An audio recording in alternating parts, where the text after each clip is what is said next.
اعوذ باللہ من الشیطان اللعین الرجیم بسم اللہ الرحمن الرحیم الحمد للہ وکفا وسلام علی عبادہ الذین اصطفیٰ. درود بھیجی محمد و آل محمد.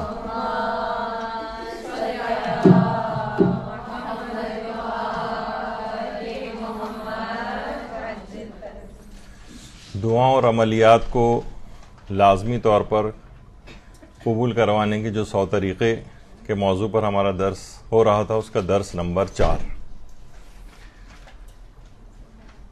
آج دیکھتے ہیں بات کہاں تک پہنچتی ہے اور یہ عدد کہاں تک جاتا ہے. تو بغیر کسی تمہید میں جائے تیزی کے ساتھ گفتگو مکمل کرتے ہیں اپنی پچھلی نشست سے آگے بڑھاتے ہوئے. اس میں ایک چیز یہ ہے کہ دعا سے پہلے ہمیشہ بسم اللہ پڑھی جائے، کیونکہ کوئی بھی کام جو کہ بسم اللہ پڑھے بغیر شروع کیا جائے، روایات میں یہ آیا ہے کہ وہ ناکام ہوتا ہے، نامراد ہوتا ہے اور اس کا پائے تکمیل تک پہنچنا مشکل ہوتا ہے. تو بسم اللہ ضرور پڑھی جائے. اچھا، بسم اللہ الرحمن الرحیم کو شارٹ فارم میں بسملہ کہا جاتا ہے. بسملہ یعنی اس حد تک اتنی عام چیز ہے کہ جب تعلیم دین کی کسی کی بھی ابتدا ہوتی ہے، بچے کی جب رسم بسم اللہ ہوتی ہے، جو کہ ہمارے یہاں ایک رسم کے طور پر بھی ہے، تو روایت میں یہ بات آئی ہے کہ معلم جس وقت بچے سے کہتا ہے کہ کہو بسم اللہ الرحمن الرحیم، تو پروردگار عالم اس معلم کو، اس بچے کے والدین کو اور اس بچے کو جہنم کی آگ سے آزادی کا پروانہ لکھ دیتا ہے. تو دعا کرنے سے بھی پہلے ہر وہ چیز کہ جس کی شروع میں بسم اللہ پڑھ دی جائے، وہ کام ضرور پائے تکمیل تک پہنچتا ہے. اچھا، کچھ موارد ایسے ہیں جس میں خاص طور پر بسم اللہ الرحمن الرحیم کہنے کی الگ سے تاکید ہے. مثلا کھانا کھاتے وقت بعض حکایتوں میں ملتا ہے کہ ہمارے کچھ علماء ایسے تھے جیسے ابن طاؤس وغیرہ، جو کہ مثلا اگر کھانے پہ کئی ڈشز ہیں تو ہمارے ہاں تو عام طور پہ یہی رائج ہے نا کہ بس ایک دفعہ شروع میں بسم اللہ الرحمن الرحیم کہہ دیتے ہیں. وہ ہر ڈش سے لیتے وقت بسم اللہ الگ سے کہتے تھے، بلکہ بعض کے متعلق تو ملتا ہے حکایتوں میں کہ وہ ہر لقمے سے پہلے بھی بسم اللہ کہتے تھے. تو کھانے کھاتے وقت کس کی بڑی تاکید ہے؟ بسملہ پڑھنے کی. اس کے علاوہ مثلا اگر خط کسی کو لکھا جائے، اس کے اندر کافی تاکید آئی ہے. یا انسان جس وقت سونے جا رہا ہو اس وقت بسم اللہ الرحمن الرحیم پڑھ کر سوئے. اور کسی جگہ اگر جا رہا ہو تو جاتے وقت بسم اللہ پڑھے، کسی جگہ سے آ رہا ہو تو بسم اللہ. اور پیغمبر اکرم صلی اللہ علیہ وآلہ وسلم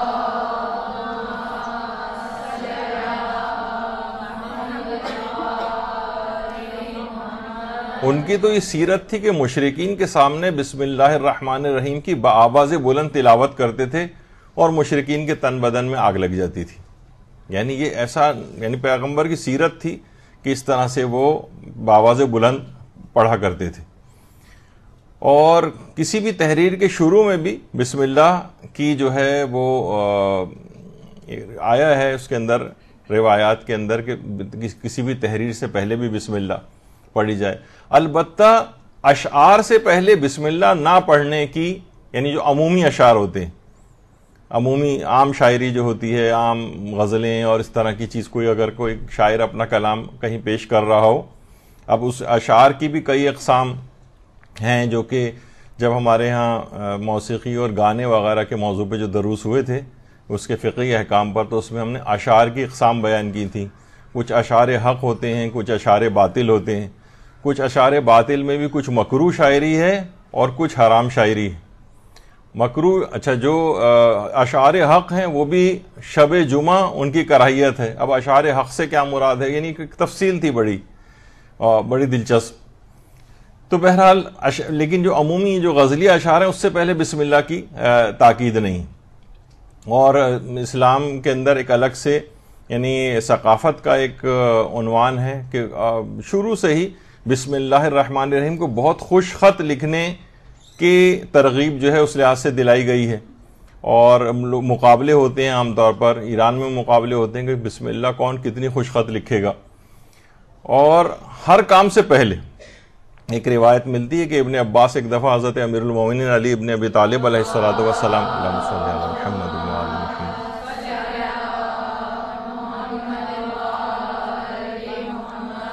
ان کی خدمت میں آئے، اور بیٹھتے وقت اچانک سے ان کا پاؤں لڑکھڑایا اور زمین پہ گر پڑے۔ اس وقت مولا نے یہ الفاظ کہے تھے، یعنی جس کا مفہوم یہ ہے کہ ابن عباس ہر وہ کام کے جو کوئی بسم اللہ سے نہ شروع ہو اس کا انجام اچھا ٹھیک نہیں ہوتا ہے۔ یعنی ہمیشہ اب جو بھی دعا بھی اگر آپ بسم اللہ الرحمن الرحیم سے شروع کریں گی، جو کہ ہمارے ہاں اتنا رائج نہیں، تو اس کو رائج کرنا چاہیے۔ اگر اس کی ابتدا بسم اللہ سے ہوگی تو انشاءاللہ وہ دعا ضرور قبول ہوگی، کیونکہ روایات میں ہے کہ وہ کام ضرور پائے تکمیل تک پہنچتا ہے جس کی ابتدا بسم اللہ سے کی جاتی ہے۔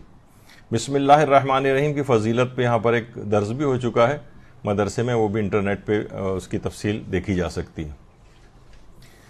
پیغمبر اکرم صلی اللہ علیہ وآلہ وسلم ارشاد فرماتے ہیں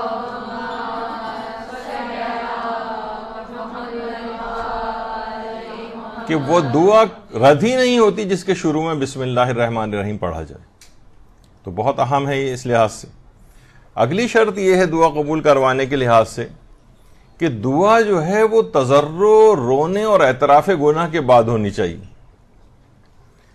یعنی ایک تو ہوتا ہے بالکل ایک روکھے پھیکے طریقے سے، جس طریقے سے یعنی عام طور پر دعا کی جاتی ہے، لیکن اسی میں اگر رویا جائے، اسی میں گڑ گڑایا جائے، آہوزاری کی جائے۔ ہمارے کتنے ایسے علماء گزرے ہیں جو کہ دینی طالب علموں کو باقاعدہ اس بات کی نصیحت کرتے تھے، بلکہ ایک دفعہ تو درس دینا موقوف کر دیا تھا ایک بہت بڑے عالم دین نے، کہ جب میں ہاسٹل میں جہاں پہ طالب علموں کی رہائش ہوتی ہے، وہ رات کے وقت وہاں پر آتے تھے اور کہتے تھے اگر تمہارے کمروں سے مجھے گریا و آہوزاری اور مناجات کی آوازیں نہیں اگر آئیں تو تم لوگ اس قابل نہیں ہو کہ تمہیں درس دیا جائے، میں درس دینا موقوف کرتا ہوں۔ یہاں تک کہ طالب علم اس بات پہ متوجہ ہوئے، اور اس کے بعد رات کے آخری پہر اٹھ کر نماز شب اور اس کے اندر گریہ وزاری اور مناجات وغیرہ وہ کرنا شروع کی، تو پھر انہوں نے درس دینا شروع کیا۔ تو دعا کے اندر ایک تضرع ہونا چاہیے، ایک آہوزاری ہونا چاہیے، رونا ہونا چاہیے، اعتراف گناہ ہونا چاہیے۔ اب دیکھتے ہیں نا کہ اعتراف گناہ کے بعد کتنی سہولیات عام عدالتوں سے بھی مل جاتی ہیں کہ بھئی اس نے جو ہے نا اعتراف جرم کر لیا ہے، اب عدالتیں بھی اس کے لیے نسبتاً نرم گوشہ رکھتی ہیں۔ تو پروردگار عالم کے یہاں بھی ہے کہ اگر اعتراف گناہ انسان کر لے اپنی تقصیروں کا، پروردگار یہ ہوگا یہ مجھ سے گناہ، لیکن تو ان کو معاف کرنے والا ہے، اس میں روئے گڑ گڑائے، تو وہ ایسی دعائیں بہت جلدی قبول ہوتی ہیں۔ تو دعا تضرع، رونے اور اعتراف گناہ کے بعد ہو۔ اور یہ بھی پیغمبر فرماتے ہیں کہ رقت قلب طاری ہو جائے تو اس وقت دعا مانگنے کو غنیمت جانو، کیونکہ رقت قلب رحمت ہے، رحمت پروردگار برس رہی ہے تمہارے اوپر اس وقت جو بھی دعا کرو گے وہ دعا ضرور قبول ہوگی، آنکھوں میں آنسو کچھ آ جائے۔ یہی وجہ ہے کہ آیت اللہ بہجت یہ بات کہا کرتے تھے کہ ائمہ کے حرموں میں داخلے کے لیے اذن دخول پڑھا جاتا ہے۔ کچھ الفاظ ہیں، وہ کہتے تھے کہ آنکھوں میں آنسوؤں کا آ جانا یہ اذن دخول ہے، اس کا مطلب ہے کہ ائمہ نے اپنی بارگاہ میں آپ کو آنے کی اجازت دے دی۔ یعنی کسی کی اگر وہاں جائے اور کسی شخص کی اسی وقت آنکھوں میں آنسو آ جائیں تو یہ اس کا مطلب ہے کہ اس کو ائمہ کی طرف سے حرم میں داخلے کی اجازت مل گئی۔ ایک تو الفاظ اذن دخول ہوتے ہیں، اور ایک یہ ویسا اذن دخول ہے یعنی عرفانی لحاظ سے کہ گویا کہ آپ کو اجازت مل گئی۔ تو اسی طریقے سے آنکھوں میں آنسو اگر آ رہے ہیں دعا کے وقت تو یہ علامت قبولیت اور اجابت دعا ہے، یہ علامت اجابت دعا ہے۔ اس کا مطلب یہ ہے کہ آپ کی دعا قبول ہو گئی۔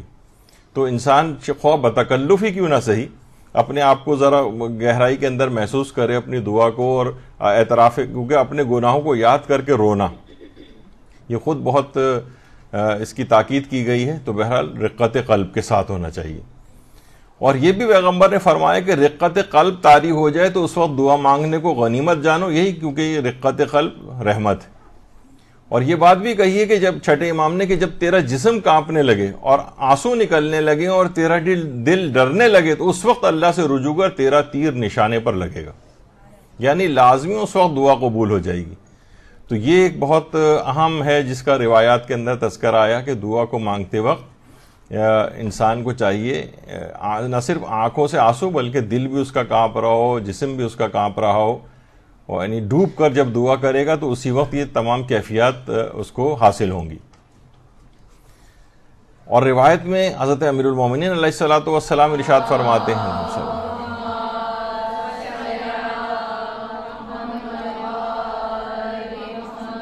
کہ دعا کا طریقہ یہ ہے کہ اللہ کی تعریف کی جائے، پھر اپنے گناہوں کا اقرار کیا جائے اور پھر حاجات طلب کی جائے۔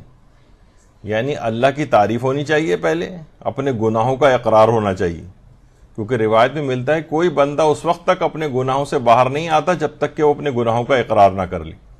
تو ایک ایک گناہ کو اپنے سوچ کر اس کو ہم یہ کرتے ہیں نا عام طور پر کہ اپنی نیکیاں تو بہت یاد رکھتے ہیں، اپنے گناہوں کو بھول جاتے ہیں۔ اپنے گناہوں کو یاد کیجیے کہ پروردگار فلاں وقت میں نے گناہ کیا تھا، اس کو معاف کر دے، اس کو معاف کر دے، اس کو معاف کر دے، اور پھر اس کے بعد گناہوں کا جب اقرار کر کے دعا مانگے گا تو وہ دعا ضرور قبول ہو جائے گی۔ روایات میں یہ چیز آئی ہے۔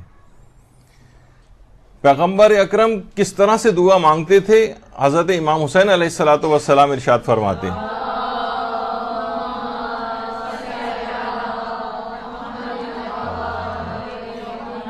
کہ پیغمبر اکرم تضرع و زاری کے موقع پر اپنے دونوں ہاتھوں کو اٹھاتے تھے اور خلوص دل کے ساتھ اس طرح سے دعا کرتے تھے جیسے کوئی مسکین کھانا طلب کرتا۔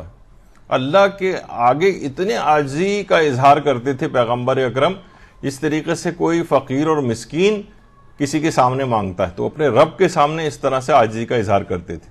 تو تضرع و زاری، رونا، اس متعلق پیغمبر اکرم کی جو سیرت تھی یہ امام حسین علیہ الصلوۃ والسلام نے ارشاد فرمائی ہے۔ دعا میں اصرار کیا جائے، یہ ایک اگلی شرط ہے۔ ہمارے ہاں عام طور پہ یہ ہوتا ہے کہ ایک دفعہ، دو دفعہ، تین دفعہ بس کر کے سوچتے ہیں کہ بس ہمیں یعنی بٹن دبانے والا معاملہ ہے کہ بس بٹن دبائیں اور ہماری دعا قبول ہو جانی چاہیے۔ اس میں اصرار کرنا چاہیے۔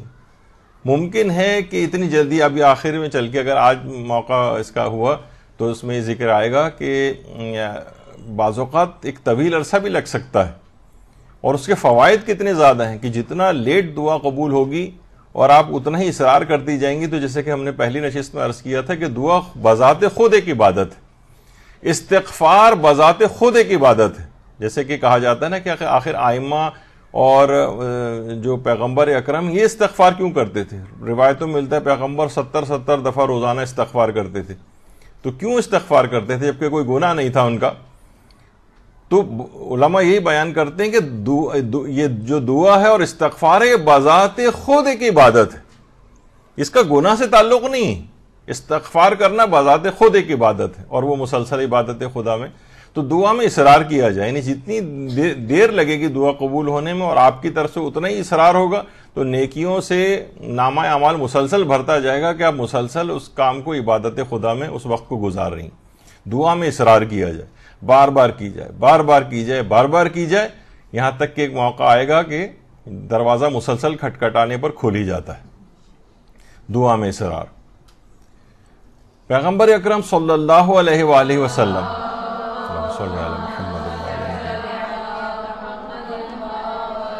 فرماتے ہیں کیا میں تمہیں ایک ایسے ہتھیار کی رہنمائی نہ کروں جو تمہیں تمہارے دشمن سے نجات دے، تمہارے رزق کو بڑھا دے؟ لوگوں نے کہا کیوں نہیں یا رسول اللہ، ارشاد فرمائیے۔ تو آپ نے فرمایا دن رات اپنے پروردگار سے دعا مانگو کیونکہ دعا مومن کا ہتھیار ہے۔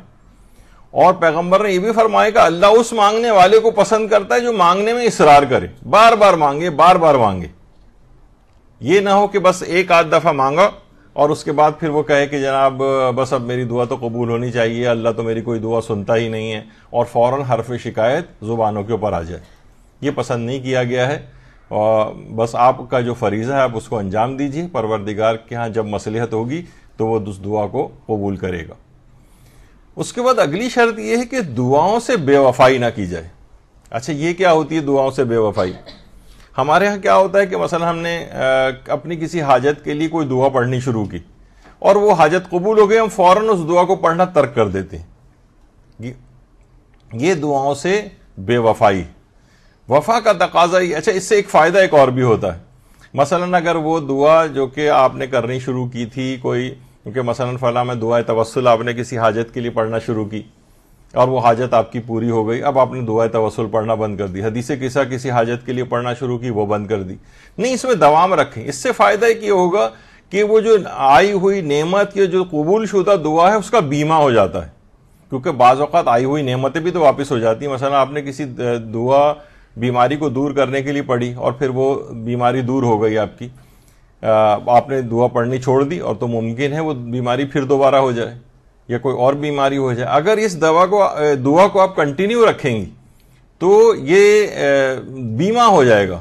یعنی گویا آپ نے مسلسل اس کا دفیہ کر لیا ہے اور وہ نعمت اب آپ سے چھینے گی نہیں. اور عام طور پہ یہ ہوتا ہے کہ لوگ دعائیں پڑھنا اس کے بعد بند کر دیتے ہیں کہ بس ٹھیک ہے دعا قبول ہو گئی، اب یہ دعا بند کر دی. ٹھیک ہے، یعنی جائز تو ہے، کوئی حرام کام نہیں ہے، لیکن بہرحال کہا جاتا ہے کہ اگر اس دعا کا آپ کو بیمہ کرانا ہے اور یعنی وہ نعمت جو آپ کو حاصل ہوئی ہے، جو حاجت آپ کی پوری ہوئی ہے، وہ آپ کی ہمیشہ برقرار رہے، تو آپ اس دعا کو بھی کنٹینیو رکھیں کہ جس نے اس دعا کو قبول کروایا ہے. دعا سے بے وفائی نہ کی جائے. قنوت نماز میں دعا کرنا. دیکھیے، اس سے پہلے بھی ہماری گفتگو میں یہ بات آئی تھی کہ کوئی ایک عربی میں دعا اگر بہتر ہے کہ پڑھ لی جائے اور اس کے بعد پھر اپنی دعا بھی مانگی جا سکتی نماز کے قنوت میں. اور مثلا سبحان اللہ کہہ دیا آپ نے، الحمدللہ کہہ دیا ہاتھ اٹھا کر قنوت نماز کی نیت سے، تو آپ کا قنوت کا ثواب آپ کو مل جاتا ہے. اب اسی قنوت کے اندر اس کے بعد جب دعا آپ پڑھ لیں، دیکھیے عام حالات کے اندر تو یہ ایک آداب میں شمار کیا گیا ہے کہ دعا آپ نے ہاتھ اٹھائے اور اس کے بعد دعا جو ہے، اس کے بعد اگر آپ دعا مانگیں گی ہاتھوں کو اٹھا کر، تو اس کے بعد آپ اپنے چہرے اور سینے کے اوپر ہاتھوں کو پھیر لیں، جیسے کہ عام طور پر ہمارے دعاؤں میں ہوتا ہے. لیکن قنوت کے اندر یہ بات ناپسندیدہ شمار کی گئی اور کچھ علماء کے نزدیک تو مکروہ بھی شمار کی گئی. یعنی قنوت میں جب اس وقت دعا پڑھ کے آپ اختتام کریں تو ہاتھوں کو نیچے گرا دیں. بہترین نماز کیسے پڑھیں، جو ہمارے ایک یہاں پر گفتگو ہوئی تھی، اس میں پوری ایک نشست قنوت کے مسائل کے اوپر ہوئی تھی. قنوت کے فقہی مسائل، اور اس میں قنوت میں پڑھنے والی دعائیں کون کون سی ہیں، اور اس میں علماء اور مراجع کے اور جو قرآنی دعائیں ہیں جو کہ قنوت کے اندر پڑھنا بہت زیادہ ثواب رکھتا ہے، اس کی 35 دعاؤں کی ایک لسٹ بھی یہاں پہ مدرسے نے اس کو پرنٹ کروایا تھا کہ ہمیں چاہیے کہ قنوت کے اندر جو پڑھے جانے والی کچھ تو مسنون دعائیں ہیں اور کچھ الگ سے قرآنی دعائیں بھی ہیں. تو وہ چھوٹی چھوٹی انبیاء کی دعائیں ہیں ابھی جن کا آگے چل کر تھوڑا سا تذکرہ آئے گا، تو وہ بھی انسان کو چاہیے کہ بدل کے ان دعاؤں کو بھی پڑھے تاکہ ان کا بھی سب ثواب اور فائدے حاصل ہوں. دیکھیے بہت ساری چیزیں ہیں نا، ہر دعا کے الگ ثواب اور فائدے ہیں. جیسے امام خمینی کہا کرتے تھے کہ ہر سورے سے پہلے بسم اللہ الرحمن الرحیم جو پڑھی جاتی ہے، اس میں اس سورہ کے حوالے سے بسم اللہ کے خواص ہو جاتے ہیں. یعنی جو سورہ الحمد کے شروع میں جو بسم اللہ الرحمن الرحیم ہے، اس کے خصوصیات اور فضائل چیزیں الگ ہیں، اور دیگر سوروں میں جو بسم اللہ آ رہی ہیں ان میں ان سوروں کے مطابق فضائل ہیں. یا جیسے آیت اللہ بہجت کہتے تھے کہ جو امام زادے ہیں ان کی قبور کے اوپر بھی جانا چاہیے. فرماتے ہیں کہ اس طریقے سے ہر وائٹامن کے الگ فائدے ہوتے ہیں. وائٹامن اے کا الگ فائدہ ہے، بی کا الگ فائدہ ہے، سی ڈی ای جتنے بھی وائٹامنز ہیں ان سب کے الگ الگ فائدے ہیں. اسی طریقے سے ہر امام زادے کے روضے پر جانے کے الگ فائدے آپ کو ملیں گے. تو قنوت نماز کا بھی یہی مسئلہ ہے کہ اس کے اندر جتنی بھی آپ دعائیں، الگ الگ دعائیں، انبیاء کی دعائیں ہیں، ائمہ کی دعائیں ہیں اور صالحین کی دعائیں ہیں، اور وہ اگر آپ پڑھیں گی تو وہ چھوٹی چھوٹی دعائیں ان کو یاد بھی رکھنا چاہیے اور نئے سے نئے فائدے نمازوں کے اندر لینے کی کوشش کرنی چاہیے. تو وہ آپ چاہیں تو مدرسے سے لے بھی سکتی ہیں 35 قنوت، یعنی جو کہ قرآن کی دعاؤں سے ماخوذ ہیں، وہ اگر یاد بھی کر لیے جائیں تو بہت اچھا. تو قنوت. اس کے بعد اگلا، نماز کے قنوت میں اس حد تک دیکھیے الگ الگ چیزیں کہ ملا ہادی سبزواری، یہ ہمارے کتنے بڑے عارف جو گزرے ہیں، ان کی شرح منظومہ آج بھی پڑھائی جاتی ہے بہت سی جگہوں پہ. نماز شب کے قنوت میں دعائے جوشن کبیر پڑھا کرتے تھے روزانہ. روزانہ ملا ہادی سبزواری نماز شب کے قنوت میں دعائے جوشان کبیر پڑھتے تھے. جیسے کہ میں نے پچھلی دفعہ بھی بات کہی تھی کہ بہت سے علماء ایسے گزرے ہیں جو دعائے ابو حمزہ سمالی نماز کے قنوت کے اندر پڑھا کرتے ہیں. دعائے ابو حمزہ سمالی کتنی رمضان المبارک کی کتنی مشہور و معروف اور طویل ترین دعا ہے. اور آیت اللہ بہجت خود فرماتے ہیں کہ ایک دفعہ جب وہ نجف میں زمانے طالب علم میں موجود تھے تو کہتے تھے کہ اتنا نورانی حرم امیر المومنین میں شب جمعہ جو ہے وہ رش ہوا کرتا تھا ایسے افراد کا جو طالب علموں کا اور علماء کا کہ ایک ایک وقت کے اندر ہم نے نوٹ کیا تھا کہ 70 افراد کے ہاتھ اٹھے ہوتے تھے جس میں وہ دعائے ابو حمزہ سمالی پڑھ رہے ہوتے تھے. تو اس طرح سے بہت سارے ملتا ہے ہمیں حکایات کے اندر. تو نماز شب کے قنوت اور جو عام نمازوں کے قنوت ہیں اس کے اندر بھی یہ دعائیں پڑھی جائیں. اور پیغمبر اکرم صلی اللہ علیہ وآلہ وسلم ارشاد فرماتے ہیں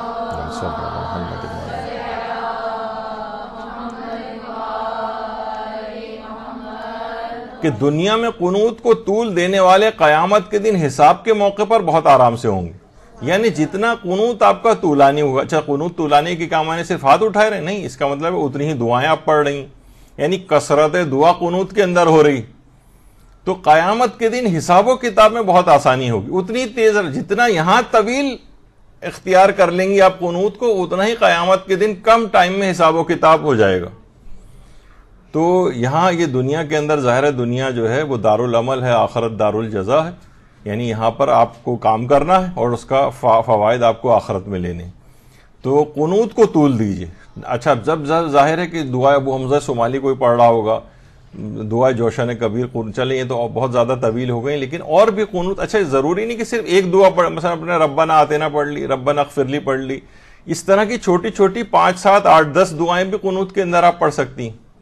ربنا لا تزغ قلوبنا بھی ملا دیں، یا ولی العافیہ والی دعا بھی ملا دیں، ربنا لا تزغ قلوبنا والی بھی ملا دیں. اس طرح سے کر کے کتنی دعائیں، رب زدنی علما والی ملا دیں. یعنی 5 7 8 10 دعائیں بھی قنوت کے اندر آپ کر لیں. اور ہر نماز میں الگ الگ قنوتوں کا انتخاب بھی کر سکتی ہیں تاکہ نماز کے دوران پڑھی جانے والی جو دعا ہے قنوت والی تو عام دعا سے زیادہ استجابت رکھتی. یعنی خود مقام عبادت جو واجب عبادت ہے ہمارے یہاں دیکھیے مسئلہ یہ بھی ہے نا کہ مستحب نمازوں کو بڑی اس سے پڑھا جاتا ہے بہت ہی اہمیت دے کر. نماز شب ہاں واقعی اہمیت ہے بھی ان کی، نماز جعفر طیار ہے بھی، لیکن واجب نماز کو اتنی زیادہ اس سے نہیں پڑھا جاتا. کہا کہ یہ تو واجب ہے بس پڑھنی ہے، جیسے جیسے پڑھ لیں. اس کے بعد اس کے اندر بہت اچھے طریقے سے پڑھتے ہیں مستحب نمازوں کو. جبکہ مستحب نماز خواہ کتنی ہی تاکیدات اور ثواب کیوں نہ رکھے وہ واجب نماز کا مقابلہ نہیں کر سکتی. تو اپنی واجب نمازوں کو بہتر بنانا چاہیے. مستحب نمازیں بھی ماشاءاللہ اچھے طریقے سے پڑھیں ان کو بھی، لیکن اپنی واجب نمازوں کو بہتر بنائیں، ان کے قنوت کو بہتر بنائیں، قنوت کے اندر ورائٹی رکھیں. اچھا اس سے ایک اور بھی فائدہ ہوتا ہے، علماء کہتے ہیں کہ جتنی آپ بدل کے پڑھیں گی نا دعائیں اتنا ہی آپ کی کنسنٹریشن اس کے اندر اور ارتکاز اور شوق زیادہ ہوگا. اچھا کیونکہ جو رٹی رٹائی چیزیں ہوتی ہیں نا بس وہ زبان پہ خود بخود آ جاتی ہے، پھر آپ کا دماغ سوچتا بھی نہیں ہے، بس آپ ایک ٹیپ ریکارڈر کی طرح سے اس کو پڑھ رہی ہوتی ہیں. لیکن اگر آپ الگ الگ پڑھیں گی تو آپ کو دماغ لگانا پڑے گا. اچھا مجھے اپنی طلب علم کی دعا پڑھنی ہے، اب مجھے مغفرت کی دعا پڑھنی ہے، اب مجھے والدین کی مغفرت کی دعا پڑھنی ہے، اب مثلا مجھے امام زمانہ علیہ السلام کے لیے دعا کرنی ہے.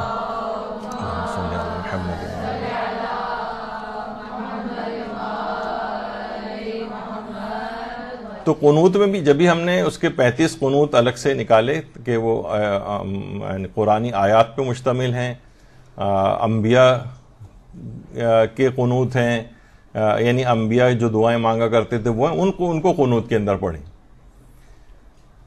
آیت اللہ بہاؤالدینی کے بارے میں ایک شاگرد ان کے کہتے ہیں کئی سالوں تک مسلسل نماز کے قنوت میں آیت اللہ بہاؤالدینی قرآن کریم کی آیات اور دعائیں پڑھتے تھے، مرسوم دعائیں جو ہیں، معصورہ دعائیں. یہاں تک کہ اچانک ہم اس بات کی طرف متوجہ ہوئے کہ قنوت میں آپ کے الفاظ اور عبارتیں تبدیل ہو گئیں، اور جب وہ اپنے ہاتھوں کو اٹھاتے تھے تو امام زمانہ کے لیے دعا کرتے تھے، اللہم کن لولیک الحجت پڑھتے تھے. ایک دن ہم ان کے پاس تھے اور مناسب موقع ملا تو ہم نے اس تبدیلی کے بارے میں سوال کیا کہ پہلے تو آپ قرآنی آیات اور دیگر دعائیں پڑھتے تھے، اچانک سے یہ دعا اللہم کن لولیک الحجت کیوں پڑھ رہے ہیں؟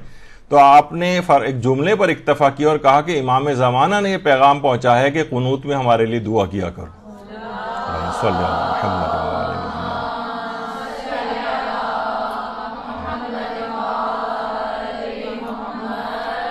آیت اللہ بہاء الدینی بہت عارف کامل شخصیت تھی، کتنے بڑے بڑے علماء ان کی شاگردی کے اندر تھے. تو باقاعدہ خود امام زمانہ علیہ السلام نے یہ فرمائش کی ہے کہ قنوت نماز میں ہمارے لیے دعا کیا کرو. تو جب آپ اتنی ساری دعائیں اور قنوت کے اندر پڑھ رہی ہیں تو کیوں نہ امام زمانہ کے لیے دعا. تو اپنی نمازوں کے قنوت میں لازمی اللہم کن لولیک الحجت کے ساتھ اس کے بعد جو اور دعائیں ہیں وہ بھی آپ ساتھ پڑھ لیں، تاکہ امام زمانہ علیہ السلام کے لیے دعا کرنے کے بعد جو دعائیں کریں گی تو اس کے صدقے میں وہ تمام دعائیں بھی انشاءاللہ آپ کی قبول ہو جائیں گی.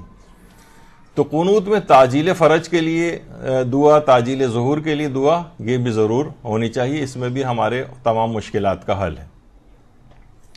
اور خود ابن طاؤس کے حالات زندگی کے بارے میں علماء نے لکھا ہے کہ سید رضی الدین علی ابن طاؤس نے سامرہ میں حضرت صاحب العصر والزمان کے سرداب میں اللہم صلی علی محمد وعلی محمد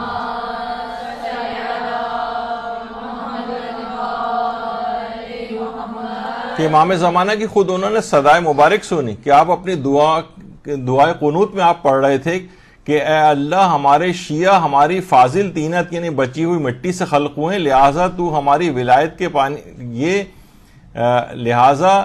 اور یہ ہماری ولایت کے پانی سے خمیر ہوئے ہیں، لہٰذا ہماری خاطر انہیں بخش دے. یعنی خود امام زمانہ علیہ السلام ہم آپ کے لیے اپنے نمازوں کے قنوت میں دعا کر رہے ہیں. یعنی امام زمانہ تو ہمارے لیے قنوت میں دعا کر رہے ہیں اور ہم امام زمانہ کے لیے قنوت میں دعا نہ کریں. تو پابندی سے اپنا ایک وہ بنا لینا چاہیے. یہی وجہ ہے کہ سید ابن طاؤس، ان کے متعلق علماء یہ بات بھی کرتے ہیں ظاہر کہ ان کی جو بہت ساری عملیات، دعائیں یا چیزیں جو ابن طاؤس سے نقل ہوئی ہیں اس میں اکثر کے شروع میں سلسلے سند نہیں. تو ابن طاؤس نے جس طریقے سے وہ کہہ رہے ہیں کہ میں نے امام زمانہ علیہ السلام کو قنوت میں خود ان کو یہ دعا پڑھتے دیکھا، تو اس قدر ان کا ارتباط امام زمانہ سے تھا کہ براہ راست بھی انہوں نے بہت سی چیزوں کو ان سے لیا ہے. تو لہٰذا بیچ میں سلسلے سند نہیں. تو دعاؤں کے سلسلے میں سلسلے سند کی اتنی زیادہ کوئی اہمیت اور حیثیت بھی نہیں ہے. آیت اللہ سیستانی بھی فرماتے ہیں کہ اصل میں دعاؤں اور زیارات کا جو سند، ان کی جو سند ہے وہ ان میں موجود اعلیٰ پائے کے مفاہیم ہیں، بلند پایا پیغامات ہیں. اس میں جو عرفانیات اور اس کی باتیں ہیں پروردگار عالم سے قریب ہونے کی، وہی اس کی سند ہے. تو اس میں لوگوں کے سلسلے سند کی اتنی اہمیت نہیں. تو قنوت کے بعد اگلا جو سب سے اہم مرحلہ ہے وہ ہے سجدے میں دعا کی جائے. سجدے میں دیکھیے واسجد واقترب قرآن کی آیت ہے، سجدہ کرو اور خدا سے قریب ہو جاؤ. یعنی انسان سجدہ کرتا ہے جتنا، یعنی سب سے زیادہ مقام قربت جو ہے انسان کا وہ ہے کہ اپنی پیشانی پروردگار عالم کے سامنے سجدے میں رکھ دے، سجدے میں دعا کی جائے. چھٹے امام جعفر صادق علیہ الصلوۃ والسلام فرماتے ہیں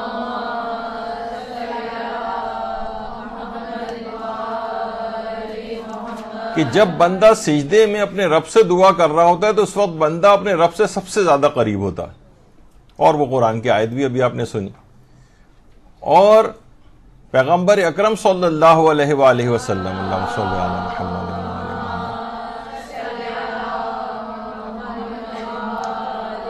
کہ پوشیدہ سجدوں سے بڑھ کر اور کوئی چیز نہیں ہے جو ایک بندے کو اللہ سے قریب کرتی ہو. ایک تو ہے کہ لوگوں کے سامنے سے سجدہ کرنا، ٹھیک ہے، اس میں بھی کوئی ایسی پرابلم والی بات نہیں ہے، لیکن پوشیدہ سجدے یعنی لوگ اس سے آگاہی نہ رکھتے ہوں، یعنی آپ کے اور پروردگار عالم کے درمیان معاملہ ہو، تنہائی ہو، اس وقت پروردگار عالم کے سامنے سجدہ رکھا جائے تو سب سے زیادہ انسان اس میں قریب ہوتا ہے. جب سب سے زیادہ قریب ہو گئے اس وقت جو دعا کریں گے وہ دعا ضرور انشاءاللہ قبول ہوگی. تو سجدے میں جا کر دعا کرنا. ابھی امام موسیٰ کاظم علیہ السلام کی شہادت کے دن گزرے ہیں، اللہم صلی علی محمد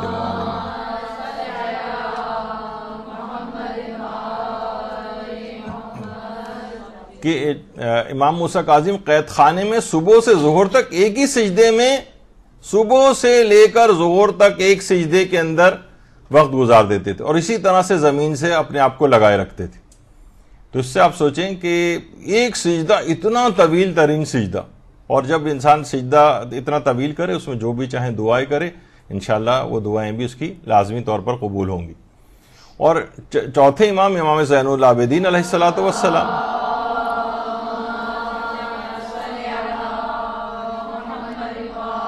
اس قدر سجدے بجا لاتے تھے کہ پورے ماتھے پر سجدوں کے نشان اور پیوند نمودار ہوتے تھے. ہر سال 2 مرتبہ پیشانی پہ لگے ہوئے 5 عدد نشانوں کو کٹواتے تھے, جب بھی ان کو ذو الصفنات کہا جاتا ہے.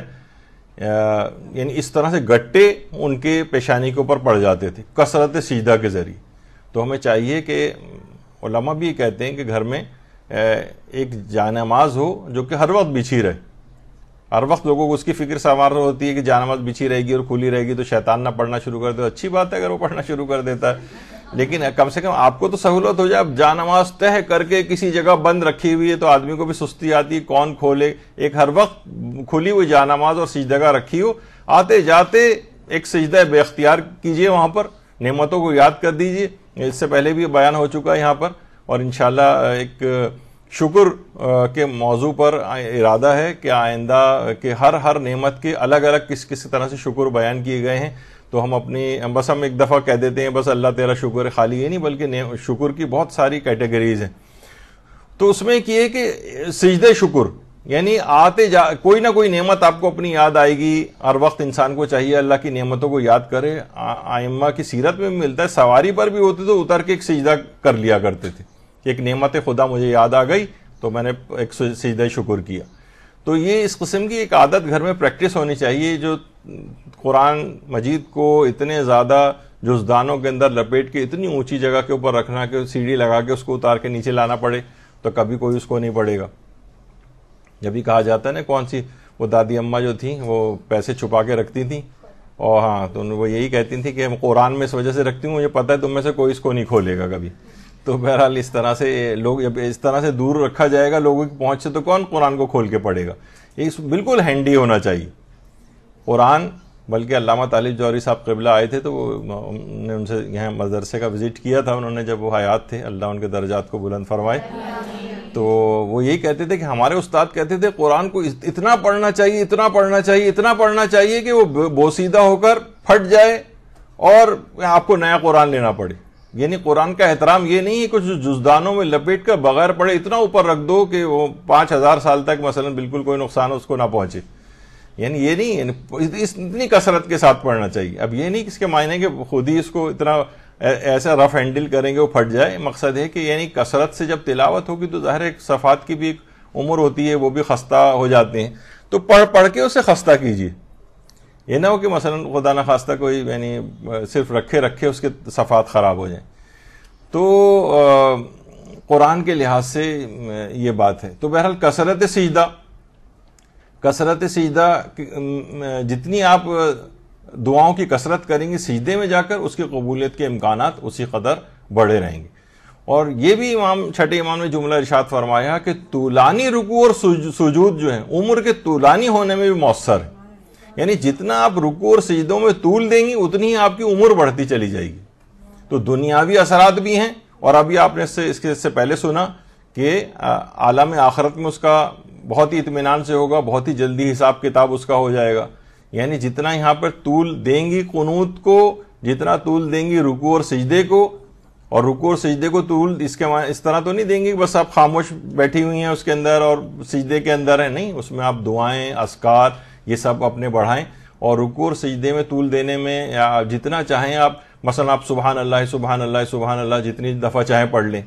لوگ کہتے ہیں کہ 3 دفعہ سے زیادہ پڑھ لیا ہم نے تو کہیں ہماری نماز غلط تو نہیں. 3 دفعہ کیا 300 دفعہ پڑھ لیں, 3000 دفعہ پڑھ لیں, بس نماز کا وقت قضا نہ ہو جائے.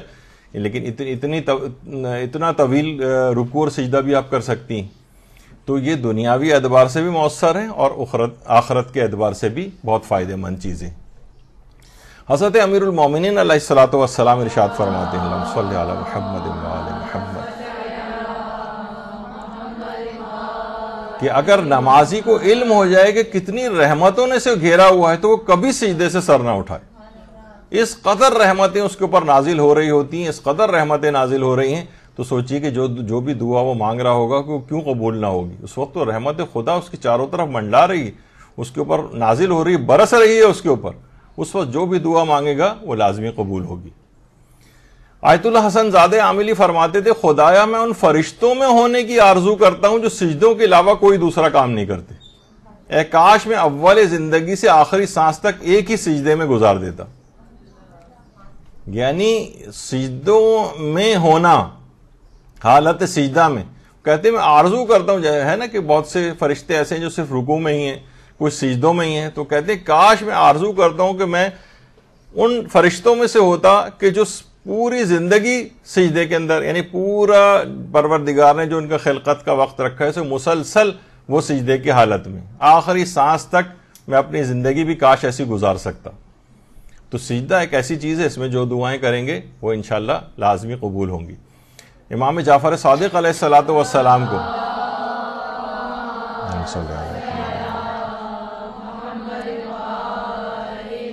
لوگ سجدے کی حالت میں 500 مرتبہ سبحان اللہ کا ذکر پڑھتے سنتے تھے. 500 دفعہ سبحان اللہ سبحان اللہ سبحان اللہ، یعنی کثرت کے ساتھ جس قدر آپ پڑھ سکیں رکوع اور سجدے میں، اس میں کوئی ممانعت نہیں ہے، بلکہ ثواب اور بڑھتا چلا جائے گا. اچھا، اور یہاں تک روایت میں ملتا ہے کہ امام زین العابدین علیہ السلام جب سجدے میں جاتے تھے تو اس وقت تک سر کو نہیں اٹھاتے تھے جب تک کہ آپ کی پیشانی پر پسینہ نہ آ جاتا تھا.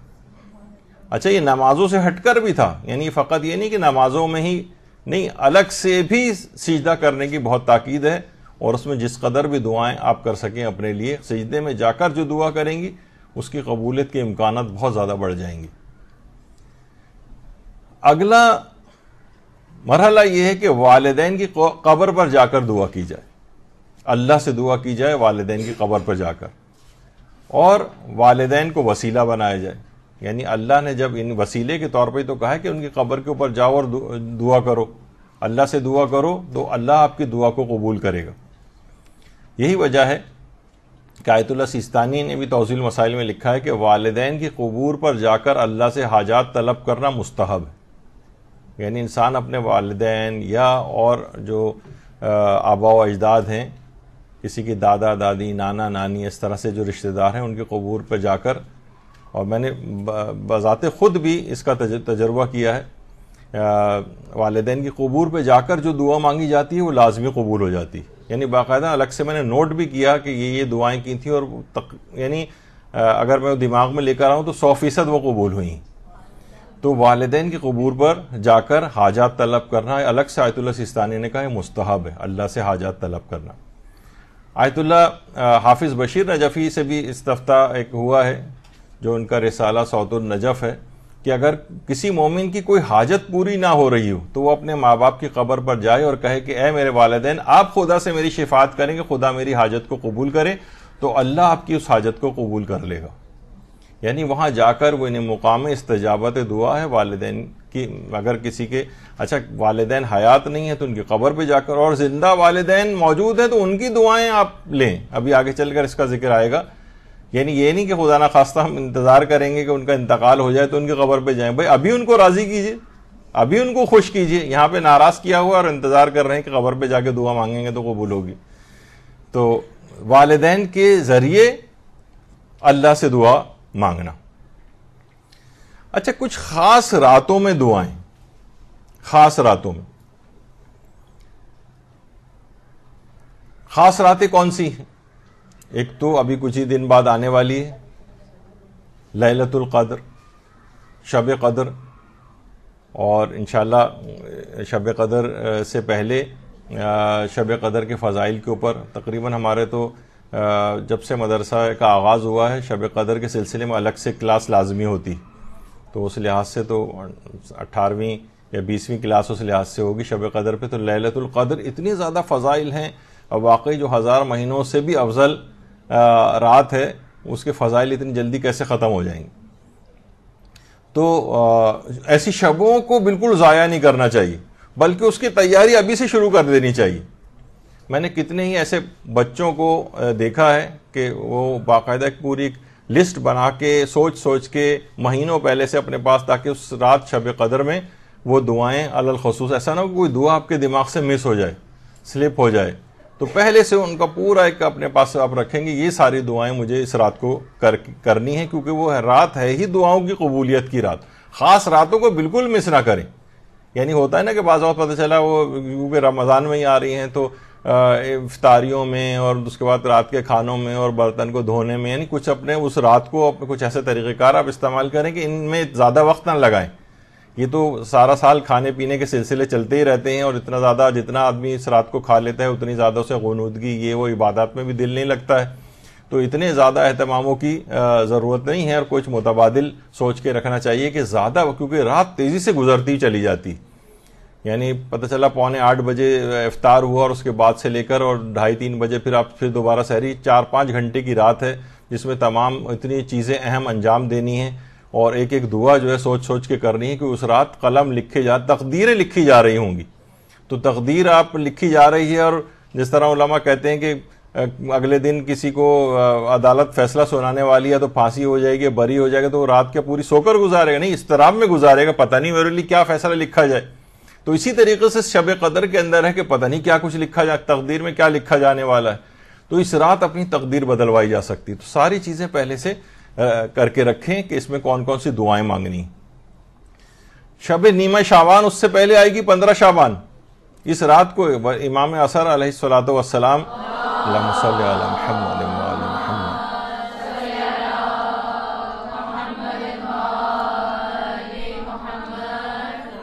اس دعاؤں کو اس رات بالکل فراموش نہ کریں. اس کے لیے بھی پہلے سے تیاری کر کے رکھیں، کیونکہ اس میں بھی کہا جاتا ہے کہ تقدیریں لکھی جاتی ہیں شب نیمہ شعبان میں، اور شب قدروں کے لحاظ سے پھر اس میں امضاء ہوتا ہے، یعنی مہر تصدیق ثبت ہوتی ہے اور پرماننٹ کیا جاتا ہے ان کو پورے سال کے لیے.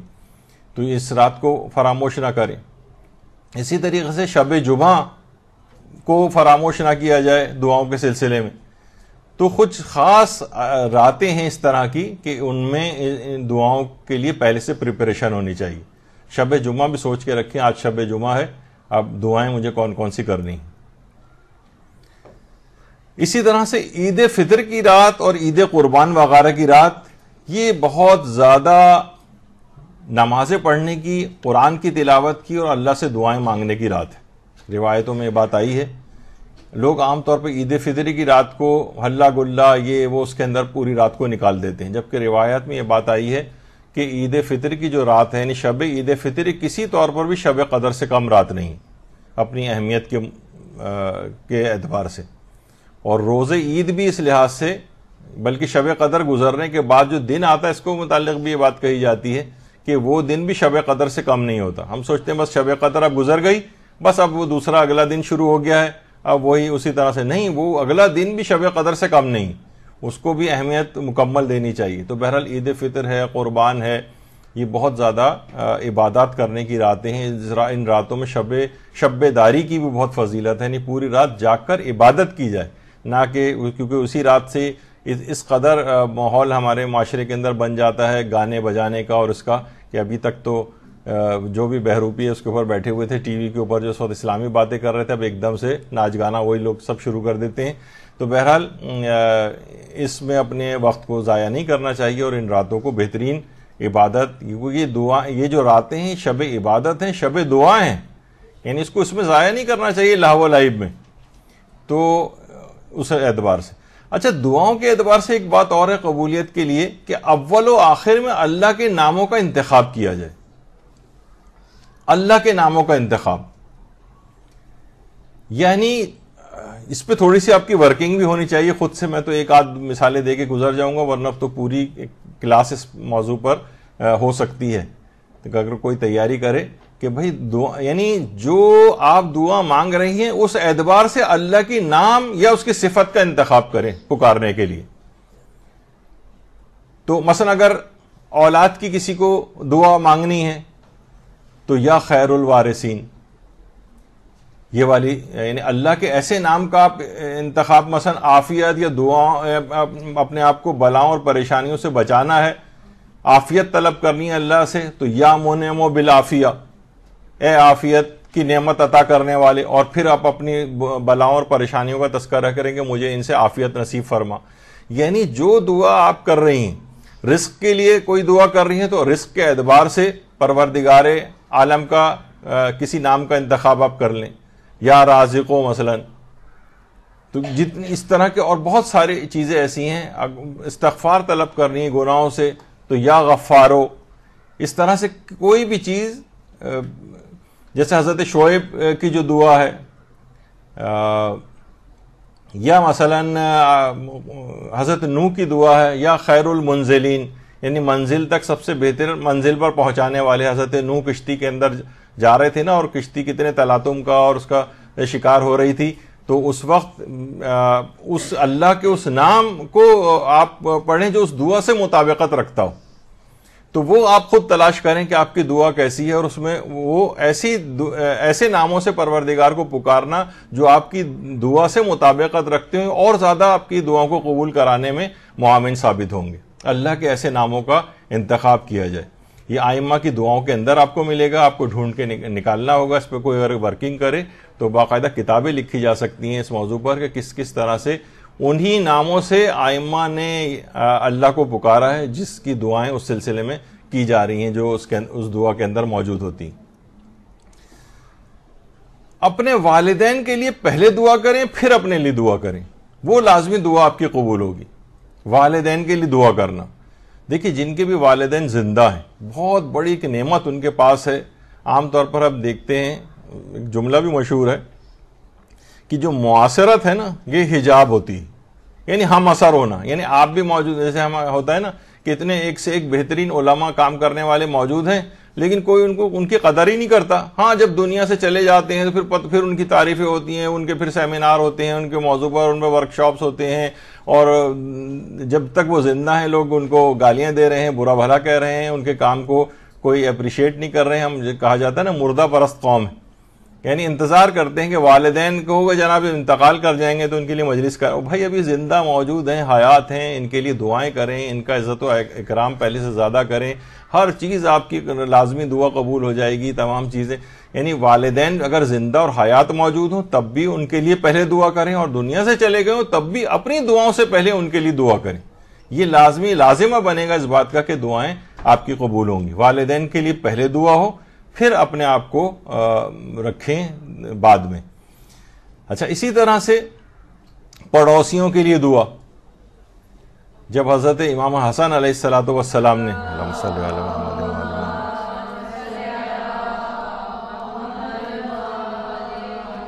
نے یہ بات سنی تھی کہ شہزادی فاطمہ الزہرا سلام اللہ علیہا، ان کے والدہ گرامی، اللہم صلی علی محمد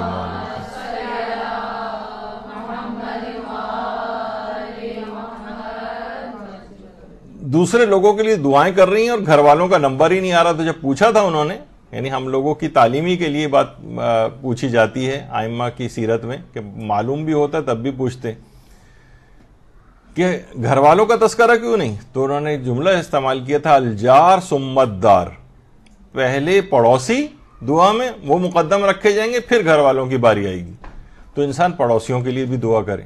اچھا، پڑوس کے اندر یعنی ظاہر ہے کہ ضروری نہیں ہم جس معاشرے میں رہتے ہیں کہ آپ کے ہم عقیدہ ہی آپ کے پڑوسی ہوں، لیکن ان کے لیے بھی دعا کرنا. بہت سی چیزوں میں جو مصیبتیں، پریشانیاں، کہا جاتا ہے نا کہ خیر کی کتنی چیزیں ایسی ہیں جو آپ کرتے ہیں تو آپ کے اس کا اثرات آپ کے پڑوس تک بھی جاتے ہیں، یہاں تک کہ آپ کے اپنے رشتہ داروں تک جاتے ہیں. ان میں بھی یعنی وہ ختم ہو جائیں، اجر تقسیم ہو جائے، پھر بھی اجر بچ جائے تو پھر پڑوس میں تقسیم ہوتا ہے. تو اسی طریقے سے ان کی بھی بہت ساری چیزیں ایسی خرابیاں ہیں کہ وہ خرابیاں پڑوس کے گھروں تک اس کے اثرات جاتے ہیں. تو بہرحال پڑوسیوں کے لیے بھی دعا کرنی چاہیے. اور اس کے بعد پھر ابھی جبکہ شب قدر آئیں گی تو اس کے اندر پچھلے نشستوں میں ہم نے بیان کیا ہے کہ بعض مراجع یہ کہتے ہیں کہ اس رات کو کفار تک کی ہدایت کے لیے دعا کرنا. کفار کے لیے دعا کر رہے ہیں آپ کہ ان پروردگار کو ہدایت دے، یا جو ہدایت کے قابل نہیں ہیں ان کو نیست و نابود کرے، جن سے انسانیت خطرے میں ہے. یہ بھی سب دعائیں کفار کے اعتبار سے بھی. اور کافروں کے لیے بھی بہت جلدی مومن کی دعا قبول ہوتی. یہ نہیں کہ بس یہ تو کافر ہیں، ان سے بس نفرت کا اظہار کر کے ان سے دور کیا جائے، نہیں، ان کی بھی ہدایت کی دعا کریں. پیغمبر اکرم کفار اور ان سب کے لیے ہدایت کی دعائیں نہیں کرتے تھے کیا؟ جو زمانے میں تو سارے تقریباً سب کافر ہوتے تھے، لیکن دعائیں کرتے تھے کہ ایمان اور اسلام قبول کریں، اور یہی سب کافر کچھ ہی عرصے بعد جب امام زمانہ علیہ السلام تشریف لائیں گے، اللہم صلی علی محمد و آل محمد،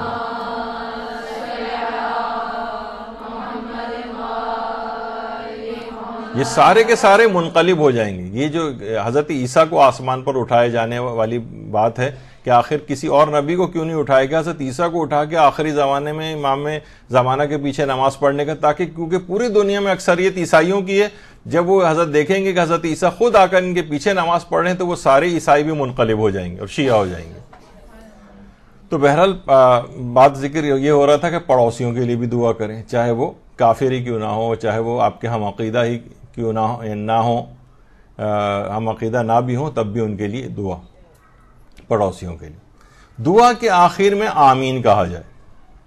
آمین یعنی آمین کے کیا معنی ہیں؟ یعنی جو دعا کہی گئی اس میں لوگ جب آمین کہتے ہیں تو یہ اس کے معنی ہوتے ہیں اے اللہ ایسے ہی کر،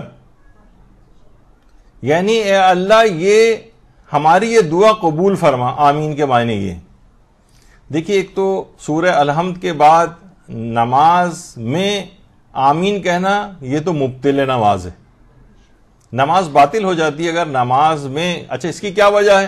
دیکھا جائے تو بہت سے لوگ اعتراض کر سکتے ہیں کہ نماز میں آپ ہی نے کہا تھا کہ دعا کہیں بھی کی جا سکتی ہے اور کسی بھی جگہ قرآن پڑھا جا سکتا ہے، یا ذکر خدا کہیں پہ بھی نماز میں ہو سکتا ہے، تو آمین میں کیا قباحت ہے؟ تو قباحت یہ ہے کہ الگ سے روایات اس سلسلے میں پیغمبر اکرم سے بھی آئی ہیں اور چھٹے امام سے بھی آئی ہیں، جس میں انہوں نے واضح طور پر نماز میں سورہ الحمد کے بعد آمین کہنے کو منع فرمایا۔ ہماری فقہ میں جو غیر شیعہ فقہ ہیں ان کے اندر تو آمین کا ایک مسئلہ ہے، اور آمین بالجہر اور اخفات کے ساتھ آمین، اس کے اوپر خود کافی ایک اختلافی موضوع ان کے اپنی فقہ کے اندر موجود ہوتا ہے۔ لیکن یہ کہ بہرحال راوی نے آ کر چھٹے امام سے پوچھا بھی کہ مولا کیا ہم نماز میں جب الحمد سے فارغ ہو جائیں تو کیا آمین کہہ سکتے ہیں؟ تو امام نے فرمایا نہیں، اور یہی روایت پیغمبر اکرم صلی اللہ علیہ وآلہ وسلم سے بھی ہے۔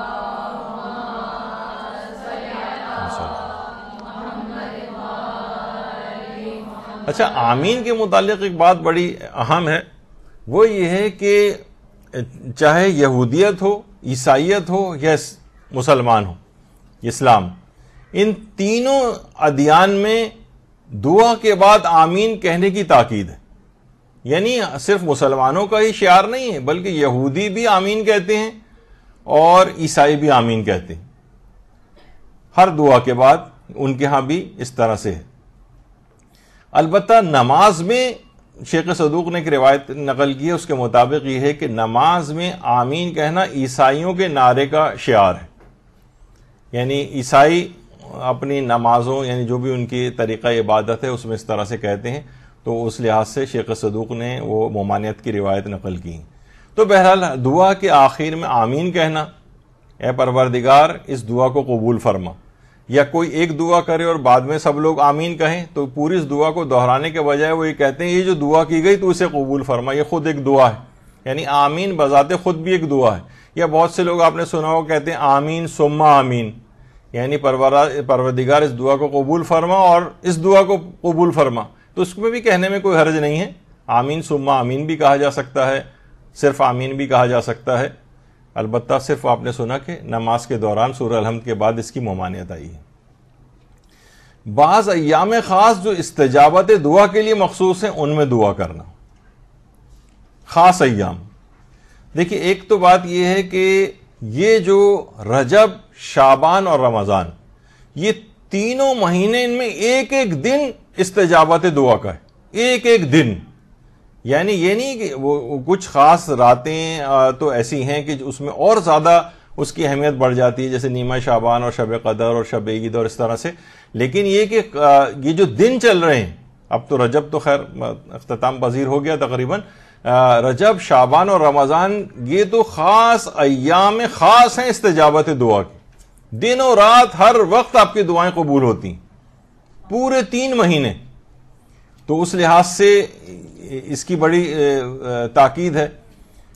اور امام خمینی کے جو استاد تھے جواد ملکی تبریزی، یہ تو فرماتے تھے اپنی کتاب المراقبات میں، ماہ رمضان کی جو مہم ترین دعا یہ ہونی چاہیے کہ پروردگار ہمیں اس میں شب قدر میں عبادت کی توفیق نصیب فرما. یعنی کسی ایسی اس میں گرفتار، مثلا ایسے بیمار نہ پڑ جائیں کہ ہم عبادت نہ کر سکیں، دعائیں نہ کر سکیں. بہت سے لوگ ایسی پریشانی میں گرفتار نہ ہو جائیں کہ اس رات عبادت، یعنی باقاعدہ یہ رمضان کی اہم ترین جو دن آپ کے گزریں گے اس میں دعاؤں میں سے کہ مجھے شب قدر میں عبادت کی توفیق نصیب فرمانا. ایسا نہ ہو کہ میں کسی ایسی چیز میں گرفتار ہو جاؤں کہ میں اس رات عبادت اور دعا سے رہ جاؤں. یعنی ہوتا ہے نا کہ انسان ایسا پریشان ہو جاتا ہے کہ وہ ادھر جا رہا ہے ادھر جا رہا ہے، اسپتالوں کے چکر کاٹنے پڑ رہے ہیں، یا کسی ایسی مشکل میں ہو گیا کہ وہ عبادت نہ کر سکے اس رات کو. تو خاص یہ ہے.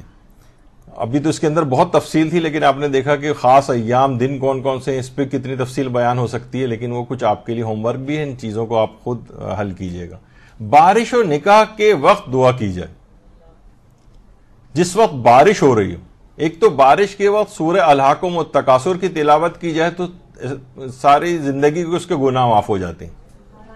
سورہ تکاثر کی تلاوت بارش میں کے وقت، کیونکہ باران رحمت برس رہا ہے، اور اس رحمت کے باران کے وقت آپ جو دعا کریں گے وہ قبول ہو جاتی.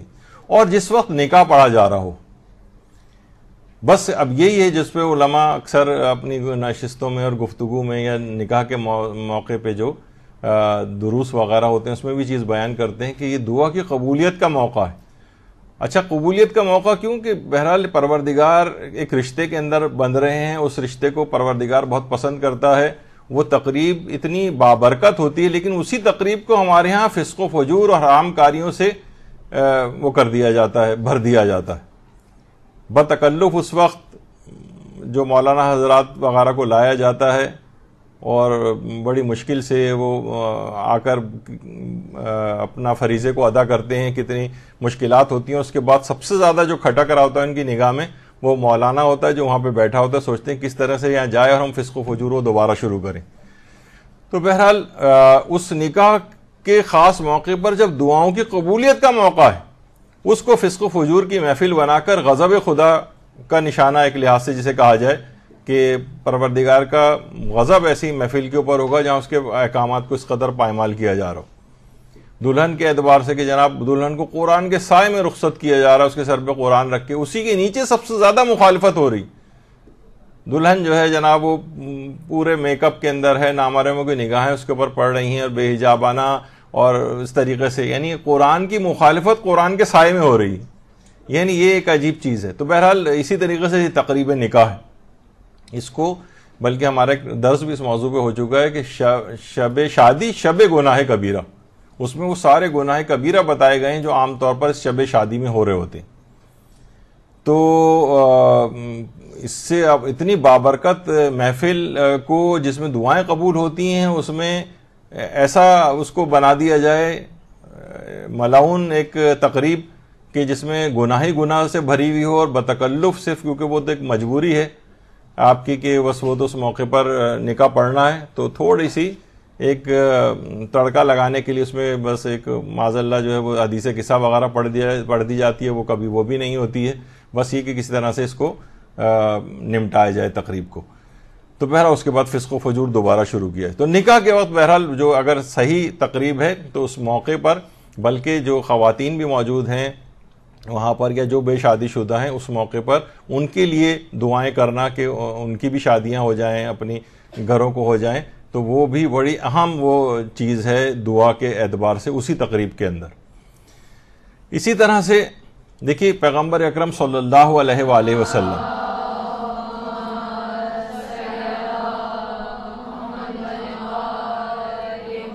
فرماتے ہیں کہ 4 موقعوں پر آسمان کے دروازے کھولے جاتے ہیں اور دعائیں قبول ہوتی ہیں. نمبر 1، خدا کی راہ میں جہاد کرنے والے جب صفے باندھ رہے ہوتے ہیں، جب وہ دشمن کے سامنے جم رہے ہوتے ہیں، اور بارش کے برستے وقت، اس کا بھی ذکر ہوا، نماز کی اقامت کے وقت، اس وقت دعائیں قبول ہوتی ہیں، اور جس وقت کعبے کے اوپر نظر پڑتی ہے اس وقت بھی دعائیں قبول ہوتی ہیں.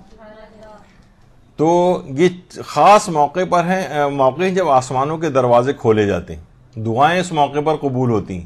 تو انسان کے دماغ میں رہے اور کوئی موقع دعا کی قبولیت کا اس لحاظ سے ضائع نہ کریں. اچھا، اس سے پہلے بھی آپ نے دنوں کے اعتبار سے ہم نے ابھی ذکر نہیں کیا تھا، مثلا عید غدیر کا دن ہے، اس میں بھی دعائیں قبول ہوتی ہیں، اور عید زہرا کا جو دن ہے 9 ربیع الاول کا، اس میں دعائیں قبول ہوتی ہیں. وہ تو بہت بڑی ایک تفصیل ہے، وہ آپ خود نکال سکتے ہیں اس کو. وقت افطار دعا کی جائے. وقت افطار، اچھا وقت افطار جو بھی دعا کریں گے افطار کے وقت میں وہ لازمی قبول ہوتی ہے، کیونکہ ہمارے ساتویں امام موسیٰ کاظم علیہ الصلوۃ والسلام صلی اللہ علیہ وسلم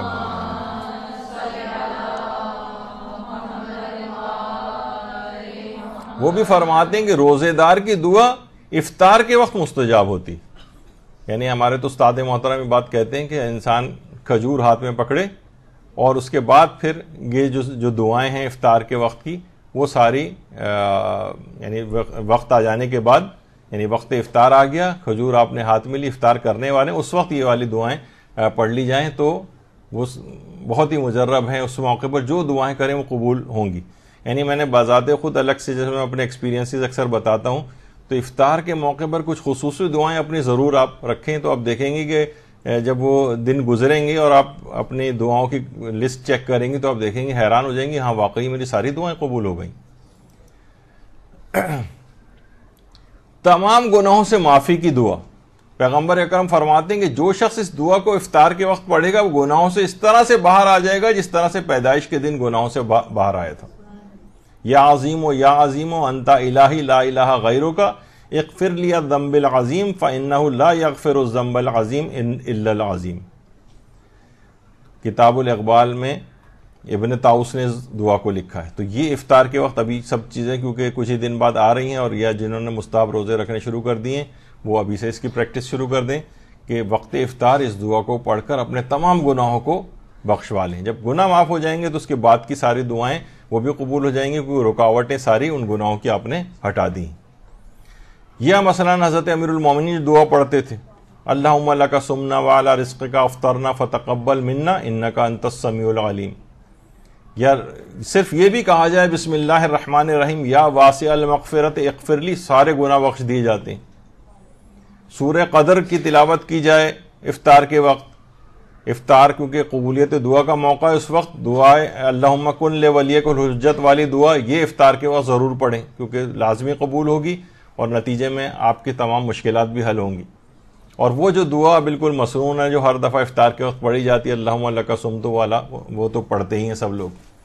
تو اور بھی بہت ساری اس طرح کی ہیں. یا مثلا یہ بھی آیت اللہ جواد ملکی تبریزی نے المراقبات میں لکھی، بہترین دعا ہے، دعا رسول اللہ نے حضرت امیر المومنین کو تعلیم کی تھی. یہ آپ افطار سے پہلے کچھ دیر پہلے میز پہ بیٹھنے کی عادت ہونی چاہیے. یعنی ایک تو ہے کہ آپ آخری وقت تک پکوڑے تل تل کے لائے چلی جا رہی ہیں، لائیو پکوڑے جن کو کہا جاتا ہے، اس کی کوئی ضرورت نہیں، تھوڑے سے ٹھنڈے بھی ہو جائیں تو کوئی حرج نہیں ہے. پہلے سے بیٹھ جائیں آ کر.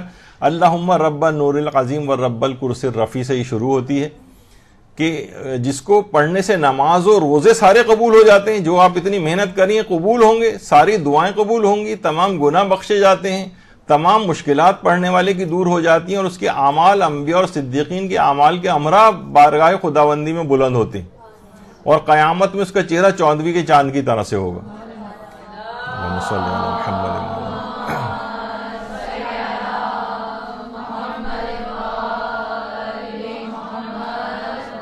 لازمی اس کو قبول ہونا چاہیے، لازمی اس دعا کو پڑھنا چاہیے تاکہ آپ کی ساری دعائیں قبول ہو جائیں. تو کوئی مسئلہ نہیں ہے، مشکل سے 2 منٹ 1 منٹ کے اندر اس دعا کو پڑھا جا سکتا ہے.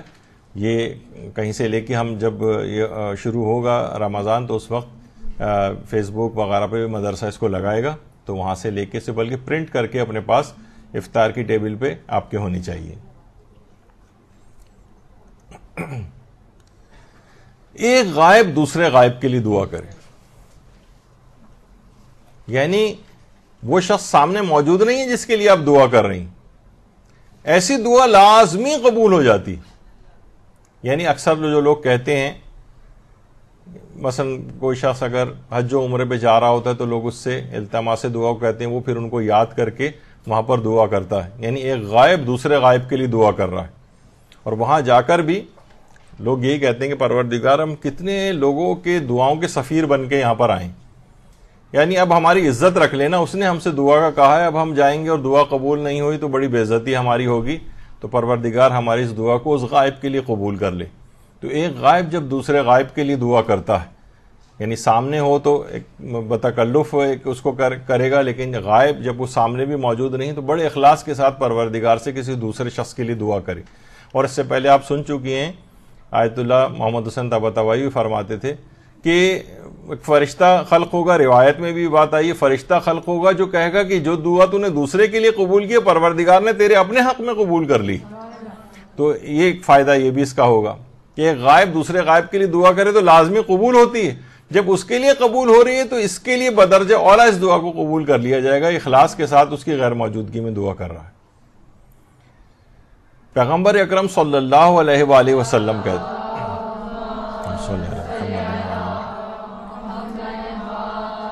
کہ جو کوئی مومن کے لیے اس کی غیر حاضری میں دعا کرتا ہے تو فرشتہ کہتا ہے خود تیرے لیے بھی ایسا ہی ہوگا، اور جو اپنے برادر مومن کے لیے حق میں دعا کرے، چھٹے امام فرماتے ہیں اللہ اس سے مصیبت کو دور کرے گا اور اس کی روزی کو فراواں کر دے گا۔ تو بہت اس کے فوائد ہیں دوسروں کے لیے دعائیں کرنا، ہمیشہ مقدم رکھیں۔ بلکہ آپ نے تو سنا ہی تھا کہ آیت اللہ طباطبائی یہ بات فرماتے تھے کہ مجھے تو یاد ہی نہیں پڑتا کہ میں نے کبھی اپنے لیے دعا کی ہو، ہمیشہ دوسروں کے لیے کی ہے، اس کے نتیجے میں میری بھی سب دعائیں پروردگار نے قبول کر لی۔ اجتماع میں دعا کریں، یہ بھی ایک طریقہ کار ہے۔ مثلاً لوگ مجالس حج و عمرے کے لیے زیارات کے لیے جاتے ہیں، اس کے بعد مجلس کے بعد وہاں اجتماعی طور پر دعائیں ہوتی ہیں، یا کوئی مریضوں کے لیے چیزیں آ رہی ہوتی ہیں کہ فلاں مریض ہیں اور پاکستان میں علیل ہیں، ان کے لیے دعا کریں، تو کتنے ہی لوگوں نے دیکھا ہے کہ وہ صحت یاب ہو گئے وہ مریض، یعنی انہوں نے ایسی جگہوں پر اجتماع کے اندر دعا کروائی اپنے لیے۔ ایک تو انفرادی طور پر ہر شخص ویسے ہی دعا کرتا ہے، لیکن اجتماع میں دعا کرنا، اجتماع میں اجتماعی طور پر دعائیں ایک ساتھ، یعنی اس میں غیر مقبول کہا جاتا ہے نا کہ نماز جماعت جو ہوتی ہے اس کی قبولیت کے امکانات کیوں ہوتے ہیں؟ کیونکہ اتنی بڑی جماعت میں کوئی تو شخص ایک ایسا ہوگا کہ جس کی عبادت کو پروردگار قبول کر رہا ہوگا، تو کوئی ایک تو شخص ایسا ہوگا، تو جب ایک کی قبول کر لے گا تو پروردگار کی ذات اس بات سے بہت زیادہ کریم ہے، کہیں بلند ہے کہ وہ ایک شخص کی تو قبول کر لے اور باقی کو رد کر دے، وہ کہے گا جو جتنی ساتھ میں ان کو بھی قبول کر لو۔ تو جیسے کہا جاتا ہے نا کہ اول و آخر میں درود ہو، تو کہ پروردگار کی ذات اس بات سے بہت کریم ہے کہ اول و آخر کو تو قبول کر لے اور درمیانے دعا کو رد کر دے۔ تو اللہم صلی علی محمد۔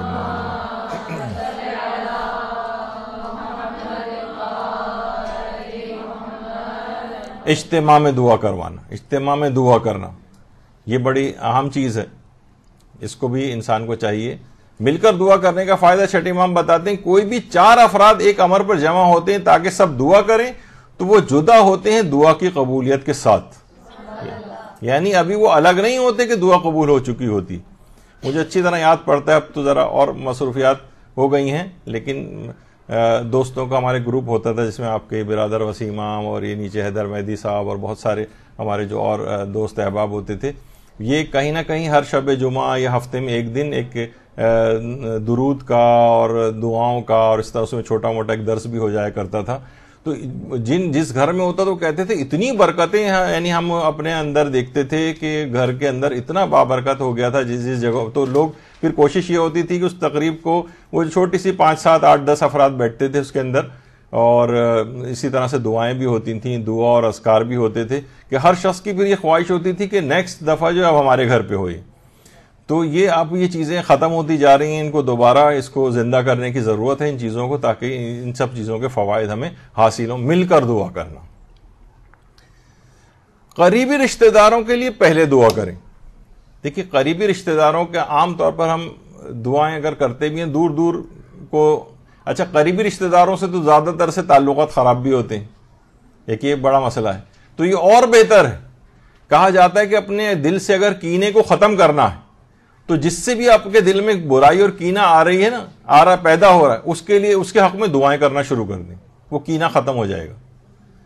اصل میں کینہ یعنی جو ایک برائی دل میں آتی ہے، اب لاکھ آپ کہیں کہ بھئی ان کی حرکتیں ایسی ہیں، وہ ہمارے ساتھ انہوں نے فلاں اتنا ظلم کیا ہے، کوئی بات نہیں، یعنی کینہ خود رکھنا دل میں مومن کے لیے خود حرام اور گناہ کبیرہ میں سے، کینہ رکھنا گناہ کبیرہ ہے۔ اچھا بعض اوقات اس کے پیچھے ہوتی ہیں چیزیں، واقعات ہوتے ہیں اور جو ایکسپیرینسز آپ کے ہوتے ہیں کہ وہ چیز پیدا ہو جاتی ہے، لیکن بہرحال وہ چیز نقصان تو پہنچا رہی ہے نا آپ کو، اندر سے ایمان کو کھا رہی ہے، آپ کی عبادتوں کا لطف ضائع ہو رہا ہے، تو وہ دل سے نکالیے۔ جب تک کینہ مومنین کے لیے دل سے نہیں نکلے گا یہ عبادت اور دعاؤں کو بھی قبول نہیں ہونے دیتا ہے۔ اس کا طریقہ کار یہ کہ ہر نماز کے بعد جس سے بھی دل میں برائی محسوس ہو رہی ہے اس کے لیے دعا کرنا شروع کریں، ہدایت کی دعا کریں، یہی دعا کریں کہ آپ کو تکلیف نہ پہنچائے، اس کے دل سے دماغ سے آپ کی وہ برائی والی چیز نکل جائے، یہی دعا کریں کم سے کم۔ تو قریبی رشتہ داروں کے لیے پہلے دعا کریں اور پھر بعد میں اپنے لیے دعا کریں، یہ بھی آپ کی دعاؤں کو جلد قبول کروانے والے اعمال میں سے ایک۔ دعا کو عمومیت دیں، یعنی اس کو بالکل عام کر دیں، سب کے لیے قرار دے دیں۔ مثلا کیوں ہی صرف آپ یہ کہیں کہ میری بیٹی کی شادی ہو جائے، ٹھیک ہے اسپیسیفکلی بھی دعا کر سکتے ہیں، یہ کیوں نہ کہیں کہ پروردگار جو اس طرح سے بے شادی کے اب تک گھروں میں بیٹھی ہوں ان سب کی تو شادیاں کروا دے۔ رزق میں اپنے لیے کیوں کریں، اس کو عمومیت کیوں نہ دے لیں کہ جو جن کو رزق کی تنگی اور پریشانی ہے ان سب کے رزق، تو اس سے خود بخود آپ کے اپنے لیے فائدہ مند چیز ہو جائے گی۔ دعا کو چھوٹا نیرو نہ کریں، اس کو اس کے دائرے کو وسیع کر دیں۔ اب کیا ہوگا کہ جتنے لوگوں مثلا اگر دنیا میں 1 کروڑ لوگ ہیں جو اس وقت مثلا رزق اور روزگار کے سلسلے میں پریشان ہیں، آپ نے سب کے لیے دعا کر دی، گویا 1 کروڑ افراد کے لیے دعا کر دی۔ یا جیسے کہ وہ آقا محسن قراتی فرماتے ہیں گناہوں کے سلسلے میں بھی ایسا ہوتا ہے کہ بعض اوقات جب مثلا ہم کہہ دیتے ہیں کہ بھائی، ذرا میں ابھی فقہی مسئلہ نہیں بیان کر رہا، میں ان کے جملے کہہ رہا ہوں کہ بعض اوقات تو ایک غیبت ایک شخص کی ہوتی ہے اور کبھی 10 کروڑ افراد کی غیبت ہو جاتی ہے ایک ہی وقت میں۔ یہ سارے ایرانی ہوتے ہی ایسے ہیں، مثلا یہ سب پاکستانی ہیں ہی ایسے۔ اب کیا آپ نے سارے پاکستانیوں کی، تو وہ کہتے ہیں کہ کبھی کبھار انسان ایک آدمی کی غیبت کر رہا ہوتا ہے، کبھی کروڑوں افراد کی غیبت ایک ساتھ کر دیتا ہے۔ تو اسی طریقے سے دعاؤں میں بھی یہ ہے، نیکیوں کے سلسلے میں بھی یہ ہے کہ کبھی 1 آدمی 2 آدمی 10 آدمیوں کے لیے دعا کر رہے ہیں، اور کبھی آپ کہہ رہے ہیں جتنے افراد رزق کے سلسلے میں پریشان ہیں پروردگار سب کی پریشانی دور کر، اب آپ نے کروڑوں افراد کے لیے دعا کر دی۔ کتنا فائدہ، ہر شخص کے لیے الگ الگ انڈیویجول دعا کرنے کا فائدہ کتنا زیادہ ہے کہ آپ نے کروڑوں کے لیے دعا ایک ساتھ کر دی۔ دعا کو عمومیت دیں، اس کے دائرے کو تنگ نہ کریں، وسیع کریں۔ دعا میں دوام ہونا چاہیے۔ دوام کیا ہے؟ یعنی ہمیشہ، جیسے کہ ابھی آپ نے سنا تھا کہ ہمارے اس میں تو اچھا اس میں تو یہ تھا کہ دعا قبول ہو گئی اور پھر ہم نے اس کو چھوڑ دیا، اور ایک ہے کہ قبول ہو یا نہ ہو بس ہمیں اس دعا کو کرتے رہنا، دعائیں توسل پڑھتے رہنا ہے، چاہے ہماری دعائیں قبول ہو رہی ہیں نہیں ہو رہی، ایک مسلسل یہ والا توسل ہم کو انجام دینا۔ اس طرح سے جو بھی دعائیں آپ کی معمول ہیں زندگی کا، ان کو آپ اپنی زندگی میں شامل رکھیں اور ہمیشہ دوام رہے اس میں۔ دعا میں کبھی تعطل نہ ہے کہ بس نعمت حاصل ہو گئی اب اسے چھوڑ دینا چاہیے، دعا میں دوام رہنا چاہیے۔ دعا میں تحکمانہ انداز سے پرہیز کریں، ہمیشہ عاجزی اور تذلل ہونا چاہیے۔ یعنی کیا ہے تحکمانہ انداز؟ الحمدللہ یہاں تو ہمیں نہیں، لیکن بعض عرب معاشروں کے اندر یہ بات ملتی ہے کہ ذرا وہ بس ان کا ایک اسٹائل ہے، ان کو بھی یعنی جو ہر قوم کا ایک اپنا مزاج وغیرہ ہوتا ہے۔ ہمارے استاد محترم حج کے کاروان وغیرہ لے کے جاتے ہیں، مولانا صادق حسن قبلہ، تو وہ اکثر یہاں پر جو کلاسز ہوتی ہیں ان میں یہ بات کہتے ہیں کہ اگر مجھے آپ کسی عرب شخص سے لڑتے دیکھیں تو وہ بچانے نہیں آ جائیے گا، وہ نارمل بات چیت ہو رہی ہوگی ہمارے آپس میں۔ یعنی وہ ان کا طریقہ کار ہی ایسا ہوتا ہے کہ جو ایسا لگ رہا ہوتا ہے نارمل بات چیت میں بھی ایسا لگ رہا ہے کہ لڑ جھگڑ رہے ہیں، تو دعاؤں کے سلسلے میں بعض اوقات یہ اسٹائل ہو جاتا ہے۔ تو دعاؤں میں تحکمانہ انداز، اسی طرح سے علماء اس میں بھی کہتے ہیں جملہ کہ ہم دیکھتے ہیں کہ معاذ اللہ ہم لوگوں کا ائمہ سے جو مانگنے کا جو طریقہ کار ہے وہ اس طرح سے جیسے کوئی آقا کسی غلام سے کوئی چیز طلب کر رہا ہو، یعنی معاذ اللہ یعنی انداز ایسا ہے۔ یہ دیکھیے آقا کی یہ ہوتی کہ صرف وہ فرمائشیں کرتا ہے مجھے یہ چاہیے یہ چاہیے یہ چاہیے یہ چاہیے اپنے غلام سے، اور اس کے جواب میں اس کی کوئی چیز پوری نہیں کر رہا ہوتا وہ۔ تو ائمہ سے ہم چیزیں تو سب مانگ رہے ہوتے ہیں کہ ہمیں یہ چاہیے یہ چاہیے، لیکن ان کے جو ارشادات احکامات ہوتے ہیں ان کو ہم پس پوچھ ڈال رہے ہوتے ہیں۔ یعنی انداز گویا تحکمانہ ہے کہ آپ کو ہماری ساری چیزیں پوری کرنی ہے، لیکن ہم آپ کے احکامات وغیرہ کی اتنی پرواہ نہیں کر رہے، آپ کو بھی تو اتنے ہی زیادہ ان کے احکامات کی پرواہ کرنی چاہیے نا۔ تو یعنی عاجزی و تذلل یہ ہوگا۔ ورنہ تو کیا ہوگا, یہ تو آقا والا طریقہ کار آپ نے اختیار کر لی کہ بس ان سے ہر چیز طلب کرنی ہے, اس کے جواب میں انہیں دینا کچھ نہیں. ان کو اطاعت مطلوب ہے نا, یعنی اور تو کوئی چیز ہم ان کو نہیں دے سکتے, لیکن اپنی اطاعت تو دے سکتے ہیں, فرما برداری تو دے سکتے ہیں.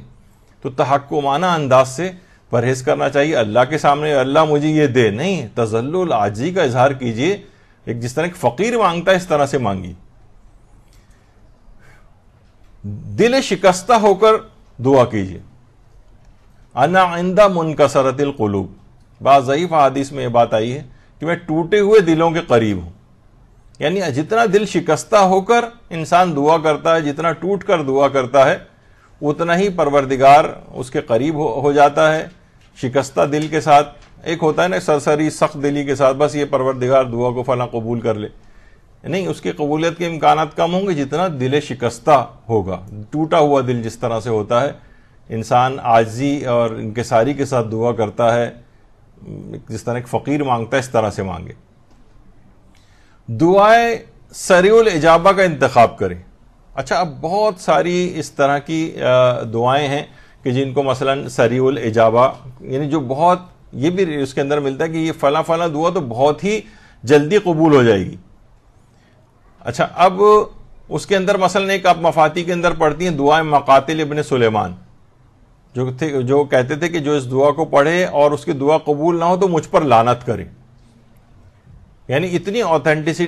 اس طرح کی بہت ساری دعائیں جن کو دعائیں سریع الاجابہ کہا جاتا ہے, یعنی بہت ہی جلدی قبول ہونے والی دعائیں. دعائیں مقاتل ابن سلیمان, یہ مفاتی کے اندر بھی موجود ہے, اسے آپ دیکھ لیجئے گا, جو علامہ کفامی نے کتاب بلد الامین میں امام زین العابدین علیہ السلام سے دعائیں نقل کی ہے. اللہم صلی علی محمد وعلی محمد.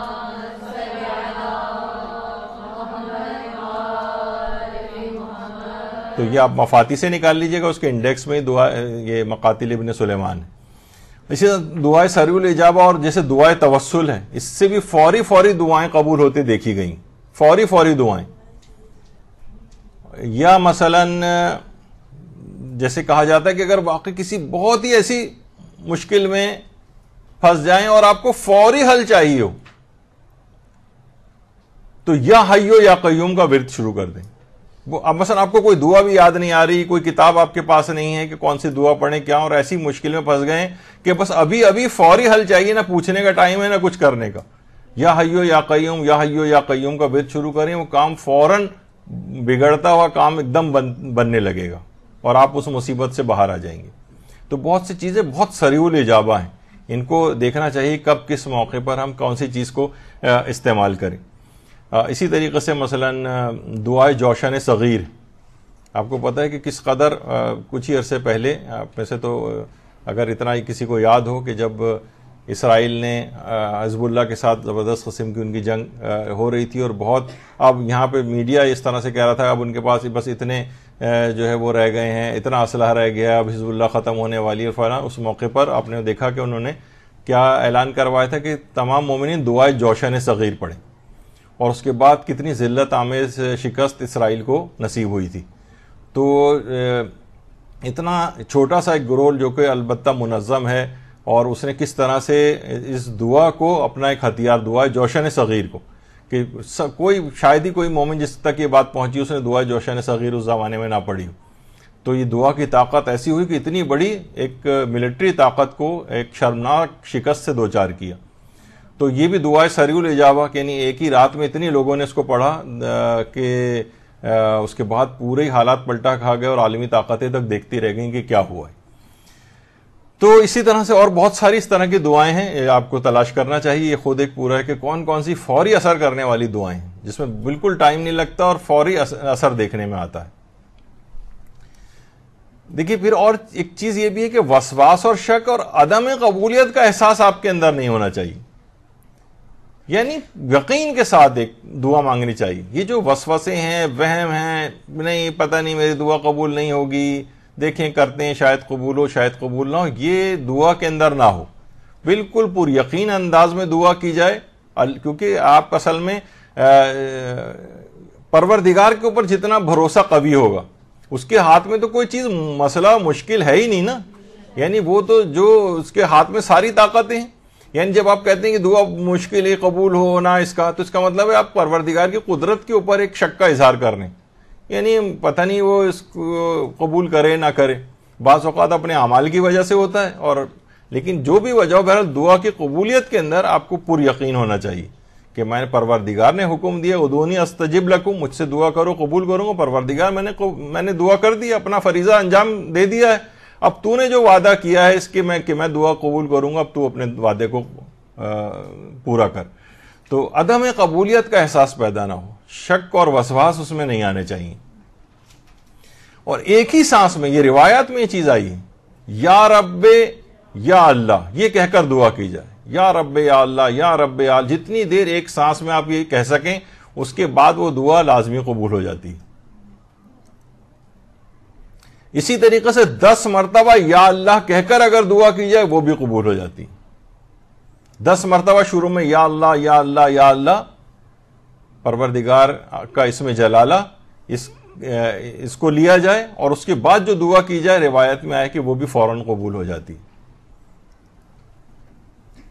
اذان اور اقامت کے درمیان دعا، یہ بھی بہت ایسا ٹائم ہے کہ جس میں جو دعا چاہیں آپ کریں، اور باقاعدہ کبھی نوٹ بھی کریں کہ اذان اور اقامت کے درمیان، یعنی اذان دے دی اس کے بعد اب اقامت ہمیں کہنی ہے، اس کے درمیان کوئی جو آپ کی خاص دعا ہے وہ آپ اس دوران کریں، انشاءاللہ آپ دیکھیں گے کہ وہ لازمی قبول ہوگی. اذان و اقامت کے درمیان دعا، کیونکہ روایت میں پیغمبر اکرم صلی اللہ علیہ وآلہ وسلم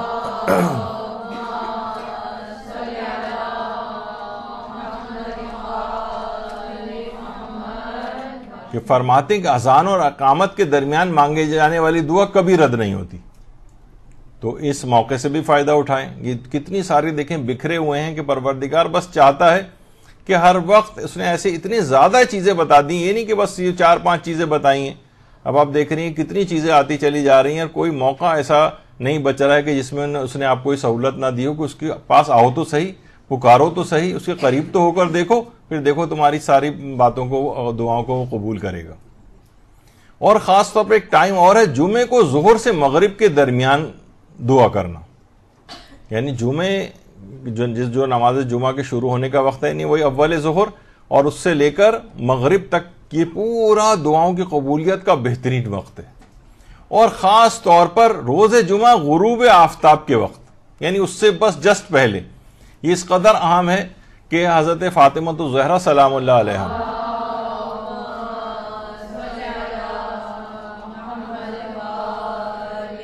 روز جمعہ غروب آفتاب کے وقت اپنے غلام کو حکم دیا کرتی تھی کہ گھر کی چھت پر جا کر بیٹھو، اور جب آدھا سورج ڈوب جائے تو مجھے خبر دو تاکہ میں دعا کروں. یعنی وہی بالکل غروب آفتاب کے جو کا وقت ہے، وہ روز جمعہ یہ بہت ہی اہمیت کا حامل ہے کہ اتنے ٹائمنگز کے ساتھ شہزادی نے اپنے غلام کو مقرر کیا ہوا تھا کہ اس وقت کی مجھے اطلاع دو، میں اس وقت دعا کروں گی. تو یہ کتنی بہترین دعا کی قبولیت کا بہت خاص الخاص وقت ہے. ایک تو جمعے کے دن، وہ جمعہ خود ہی کتنا بابرکت دن ہے، لیکن خاص طور پر ظہر سے لے کر اور غروب آفتاب تک، اور غروب آفتاب سے جسٹ پہلے والا اور زیادہ خاص ٹائم ہے جس میں شہزادی دعا کیا کرتی تھی.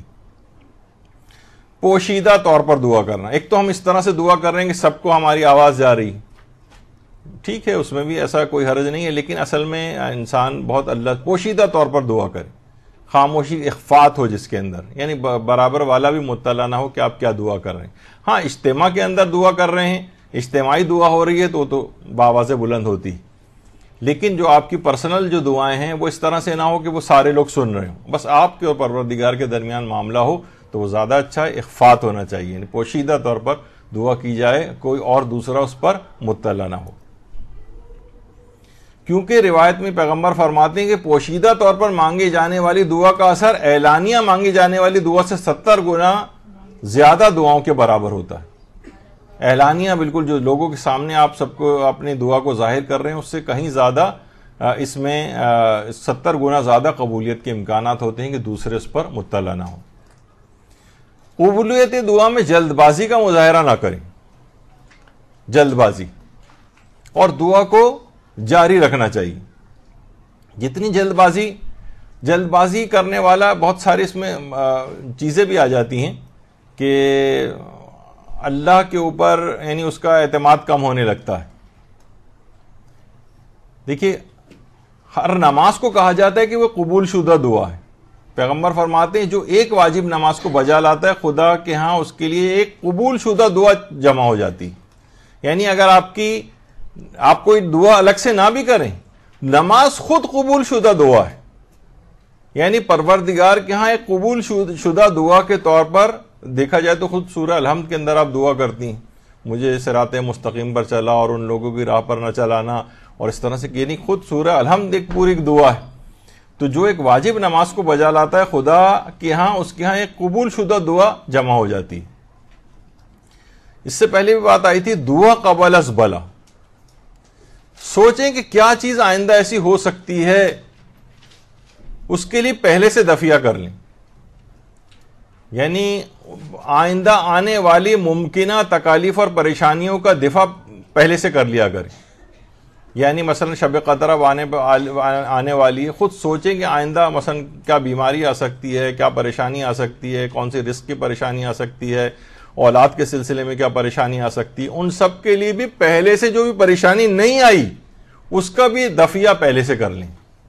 اس کو کہتے ہیں دعا قبل از بلا. یہ بھی بہت مؤثر ہے، اور وہ چیز جس کے لیے آپ بعد میں پریشان ہو وہ پہلے سے ہی گویا آپ نے اس کا توڑ کر لیا. امام صادق علیہ السلام ارشاد فرماتے ہیں اللہم صلی علی محمد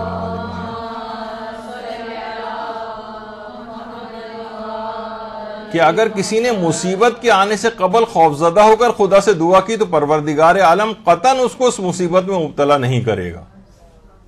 تو پہلے سے دعا کر کے رکھیں، پہلے سے دفیہ کر کے رکھیں. کتنی چیزیں ایسی ہیں لوگ پہلے سے بیمے کرا کے رکھتے ہیں، اسکیمیں لے کے رکھتے ہیں کہ جب اس کا موقع آئے گا، مثلا اولاد کی تعلیم کا تو ہم نے یہ فلاں چیز لے کے رکھی ہوئی ہے، بیٹی کی شادی کے لیے پہلے سے جہیز، سونا، اس طرح کی چیزیں کی کیا ہے، بات کی مشکل کے لیے پہلے سے انتظام کر رہے ہیں. تو دعا میں بھی یہی ہوتا ہے. تلاوت قرآن کے بعد دعا کرنا، یعنی آپ کوئی چیز قرآن کا ایک جز تلاوت کریں، کوئی ایک سورہ تلاوت کریں، قرآن کی کچھ آیات تلاوت کریں، اس کے بعد دعا مانگیں، وہ لازمی قبول ہوگی. امام حسین علیہ السلام ارشاد فرماتے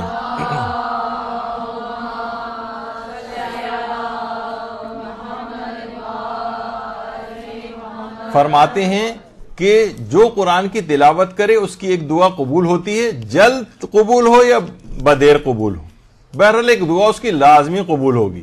جو صرف تلاوت قرآن کرتا ہے، ایک مثلا آپ نے آیت بھی اگر پڑھی ہے تو ایک دعا آپ کی بس ایک لحاظ سے آپ کے اکاؤنٹ میں آ گئی. اب آپ جب بھی چاہیں اس کو استعمال کریں، چاہے جلدی قبول ہونے والی ہو یا دیر سے قبول ہو، بہرحال ہوگی ضرور قبول. تو تلاوت قرآن کا کس قدر ثواب ہے. تلاوت کچھ کیجئے پھر دعا کیجئے. جب بھی حضرت امیر المومنین علیہ السلام ارشاد فرماتے ہیں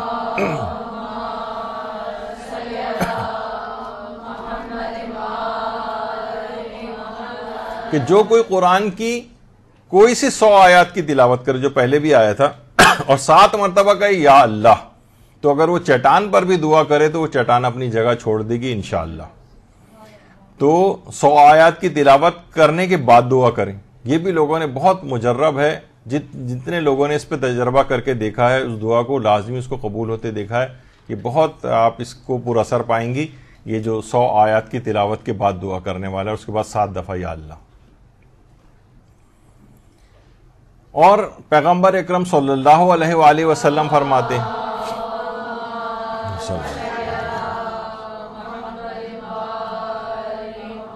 کہ جو بھی طلوع شمس کے وقت 10 مرتبہ سورہ کافرون کی تلاوت کرے گا، جس وقت سورج نکلتا ہے، دنیا اور آخرت کے متعلق وہ جو دعا کرے گا، اگر وہ گناہ انجام دینے والی دعا نہ ہو، یعنی حرام کوئی دعا نہ ہونی چاہیے بشرط، اللہ لازمی اس کو مستجاب کر لے گا. یعنی طلوع شمس کے وقت، جس وقت یعنی سورج نکل رہا ہوتا ہے، اس وقت 10 دفعہ سورہ کافرون کی تلاوت کے بعد دنیا اور آخرت کی جو دعا کرے گا لازمی قبول ہوگی. اپنی دعائیں اس لحاظ سے قبول کروائیں. اور ایک اور وہ ہے کہ جو شخص جمعے یا اتوار کے دن طلوع آفتاب کے وقت 10 مرتبہ سورہ کافرون کی تلاوت کرے، یہ بھی وہی چیز. ایک تو یہ ہے کہ اس سے پہلے جو آپ نے چیز سنی تھی کہ جو بھی طلوع شمس کے وقت سورہ 10 مرتبہ سورہ کافرون، اور دوسری سے روایت ایک میں ہے کہ جو شخص جمعہ یا اتوار کے دن طلوع آفتاب کے وقت 10 مرتبہ سورہ کافرون کی تلاوت کرے تو لازمی اس کی وہ دعا قبول ہوگی۔ اچھا، اب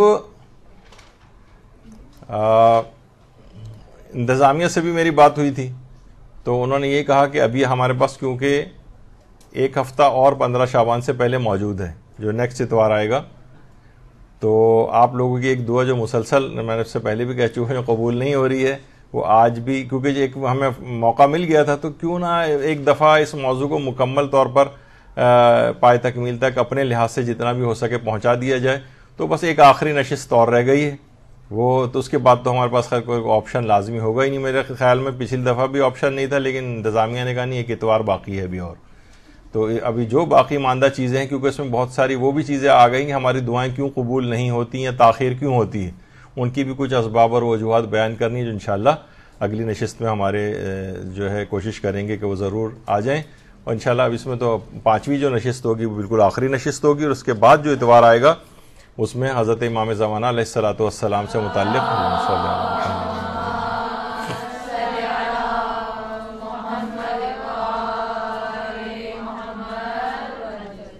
ان کی فضیلتوں کا بیان ہوگا انشاءاللہ۔ تو پھر تو اگلی نشست تک اگلے اتوار تک اجازت دیجیے انشاءاللہ، اور 5ویں نشست اس میں لازمی قبول، آپ کی دعا قبول ہو جائے گی کہ 5ویں نشست پہ یہ عدد 100 سے تو کہیں زیادہ ہی ہو گئی ہوں گی اگر سب چیزیں ملائی جائیں، لیکن بہرحال جو ایک عنوان بنا تھا کہ 100 طریقے، تو انشاءاللہ اگلی نشست میں وہ مکمل ہو جائیں گے۔